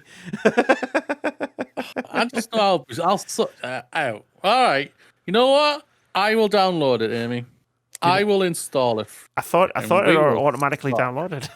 It might already be installed. I don't know. I'll have to no, it's fine. It's just I'm really enjoying it. Like I'm enjoying it a lot. Like it's good to be back in a brand new Halo multiplayer game. I hope they fix all of the progression stuff for all of the people who are really into that kind of thing, because it does sound pretty bad. And I hope, for me personally, that they add more playlists to the game, so that I don't have to go back to carrying balls around. Hopefully it will. Obviously, like I said, this is just a beta, so I've carried enough balls around in my life, Moody. I'm sick of it. I don't want it anymore. That is it for this impressions for the beta. Let us know what you think of the game of the beta so far. Are you enjoying it? Are you in the middle, or are you just not? Is it just not working for you? Leave a comment down below, as it's time for us to get out of here and go and play some more video games. Maybe me playing Halo with Amy. Who knows? For us to eventually review them late, because that's what we like to do around here, Amy. It's time to now move on to the next thing on the podcast. Hey, it's time for Amy's pee break. Games out next week, this week, I mean, whatever. Solar Ash, PC, PlayStation, The Void Beckons. Solar Ash is the second game from Heart Machine, the creators of the award-winning 2016 game Hyper Light Drifter. Journey through a surreal, vivid, and highly stylized world filled with mysterious and wild high-speed traversals, endearing characters, and a massive enemy encounters. Century Age of Ashes is a free-to-play multiplayer dragon battle game. Master a growing roster of classes and dragons. Complete in intense arena battles and rule the skies in the fast-paced aerial combat. Fight in tight spaces. A stylish blend of deck building, turn-based tactics, and thrilling animated fight sequences and classic action movie settings. Learn to balance your hand, momentum, and positioning to overcome the odds to defeat your adversaries. Build your deck, control the space, and live to fight another day. I believe, Amy, Balancing my hand. you've baited this, have you? I did. Last February, I played it on stream, twitch.tv/wordsaboutgames. And they were like, it's coming out in December. And it was like, no! Because it's another game on the pile. Yep. Kung Fu Kickball, PC, PlayStation, Xbox, and Switch, is a fighting sports game where the best ball kicker wins. Punch, kick, and headbutt your way across the field to smash the ball into your opponent's bell and rack up points. That sentence really didn't fly with me. I don't know why.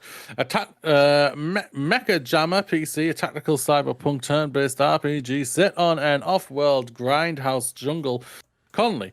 Scuttle through the shadows or charge in guns blazing. Recruit a unique party for large squad-based assaults as your adventure plunges you deep into the city's secrets. And lastly, Archvale, PC, Xbox, and Switch. Take up your weapon in the RPG Bullet Hell world and embark on a journey to right wrongs from long ago. Only you can defeat the evil forces of the Undying Guardians and reunite the world with the fabled Archvale. Only me? Ooh, I'm the chosen one? I've never been the chosen one in a video game before.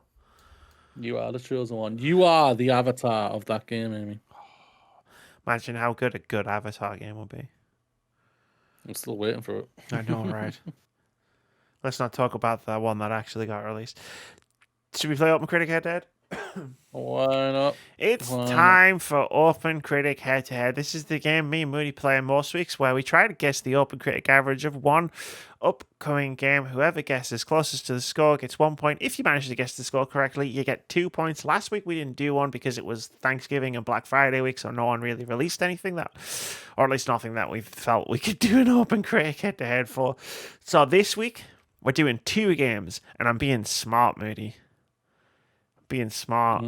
I'm getting in there with Halo Infinite a week early because I feel like the reviews for that could come out at any moment.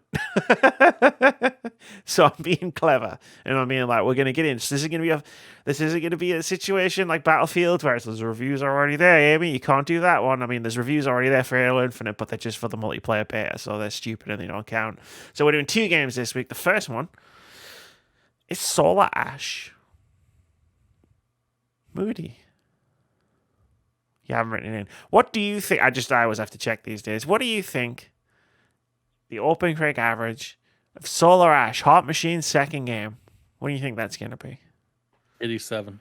87, not 88? Or are you just trying to bait me into going 88? I've just given up completely. It's 88 for everything. Fuck it. Nice. It's another game to add to the fucking backlog, man. We're at the thin end of the year now, and I'm just like, I don't have the Well, time you also for got to all remember, these like we got more time than anyone else these days. Actually, That's true. We've actually extended plenty it of time. until like mostly towards the end of January because we're Yeah. smart. But it's still And we like it's not there's too many games. There's not enough time. I'm gonna guess that Solar Ash. Where's my mouse for a second? There it is. It's gonna get an 81.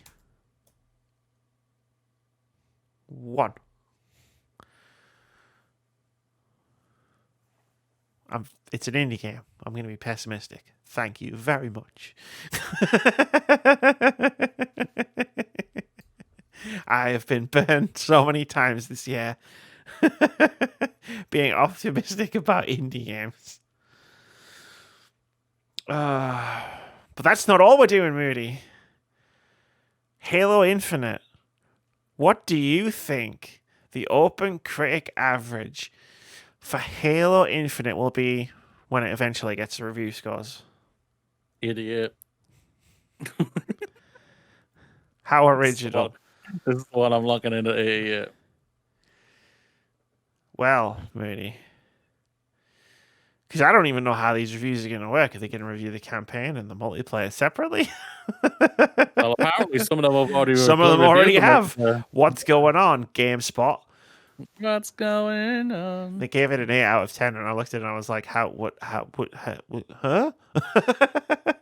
How does this have a score on it? The game's not out.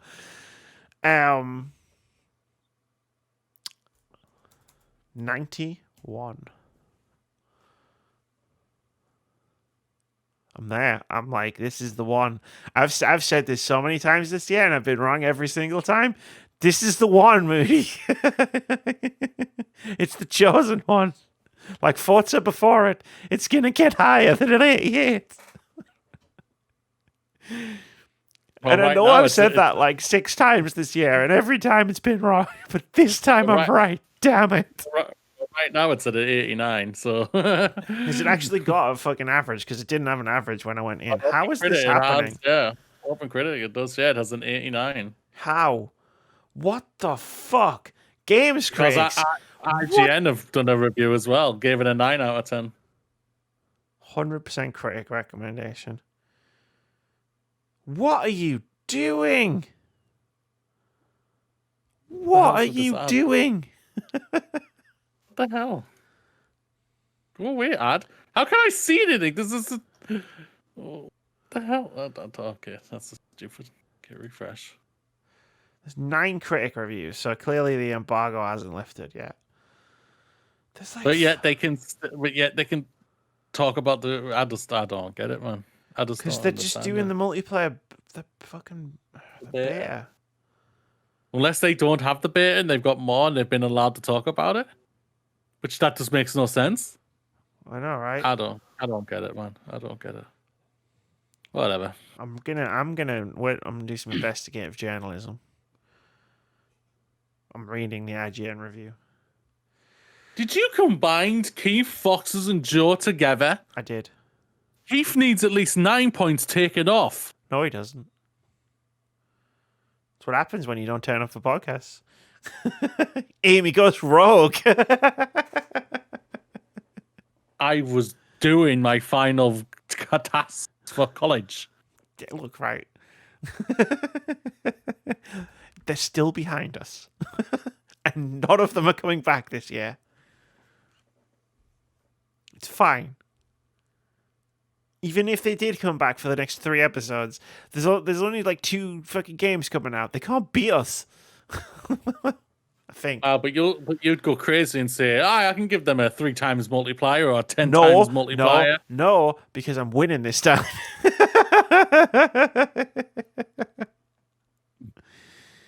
Halo Infinite is a lot good. The gameplay, blah blah blah. Headshots. This isn't the IGN review. What the fuck? How? What? Huh? Okay, wait, that's the IGN review. I was like, this doesn't seem like an IGN review. It's written really weird. First impressions are key.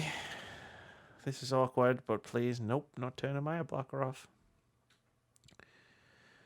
While Halo Infinite's multiplayer is technically still in beta until the single-player campaign comes out, developer 343 Industries has declared that we're officially in Season 1 and Infinite comes complete with purchasable cosmetics and a battle pass. In other words, it is, for all intents and purposes, fully launched. Bullshit. Sorry. Bullshit.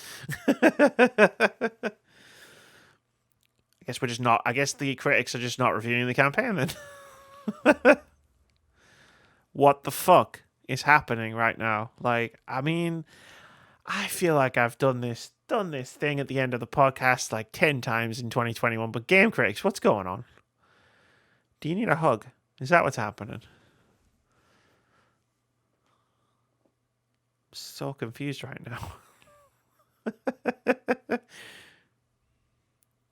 I don't get it. Anyway, the scores are currently Amy 22, Moody 21.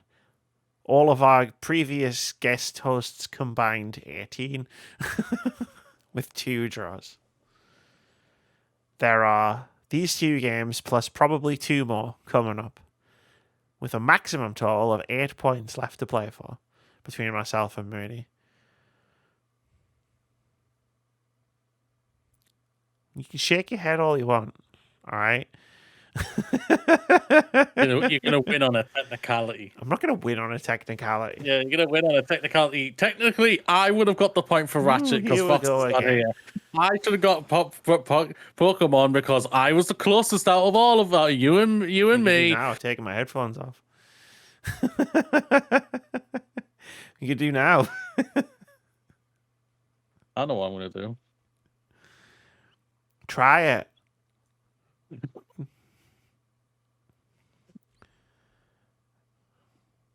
Yeah, I can edit the document too, Moody.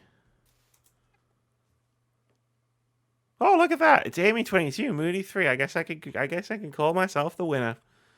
It's my document. You know, I could just stop you from having editing privileges, right? Oh, fuck's sake! Now we're both trying to fix it. God damn it, Moody!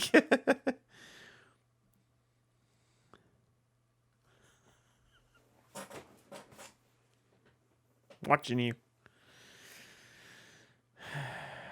Moody, stop it. I'm breaking shit. You're not breaking shit. You're just confusing me. No, I'm breaking shit on my end. I'm breaking shit on my end. Good. It's karma.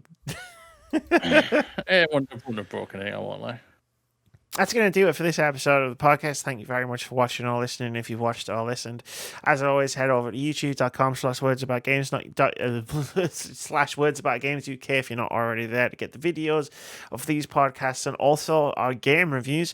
Head over to twitch.tv/words-about-games to watch us play games and have fun while doing it. But Moody, I believe you have some words to close this out with. I do. I actually am ready. For once, I am ready. Which one do I pick?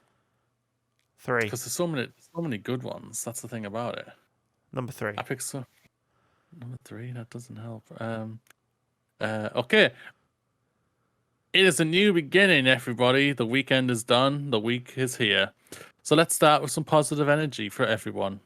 Opportunities will knock on your door every day, but if you keep sleeping, they will simply pass you by. Be bold and seize the moment. Remember, you are awesome. And so are you, Moody. Thanks for watching and listening, everybody. Have a fantastic week. Say bye, Moody. Bye, Moody.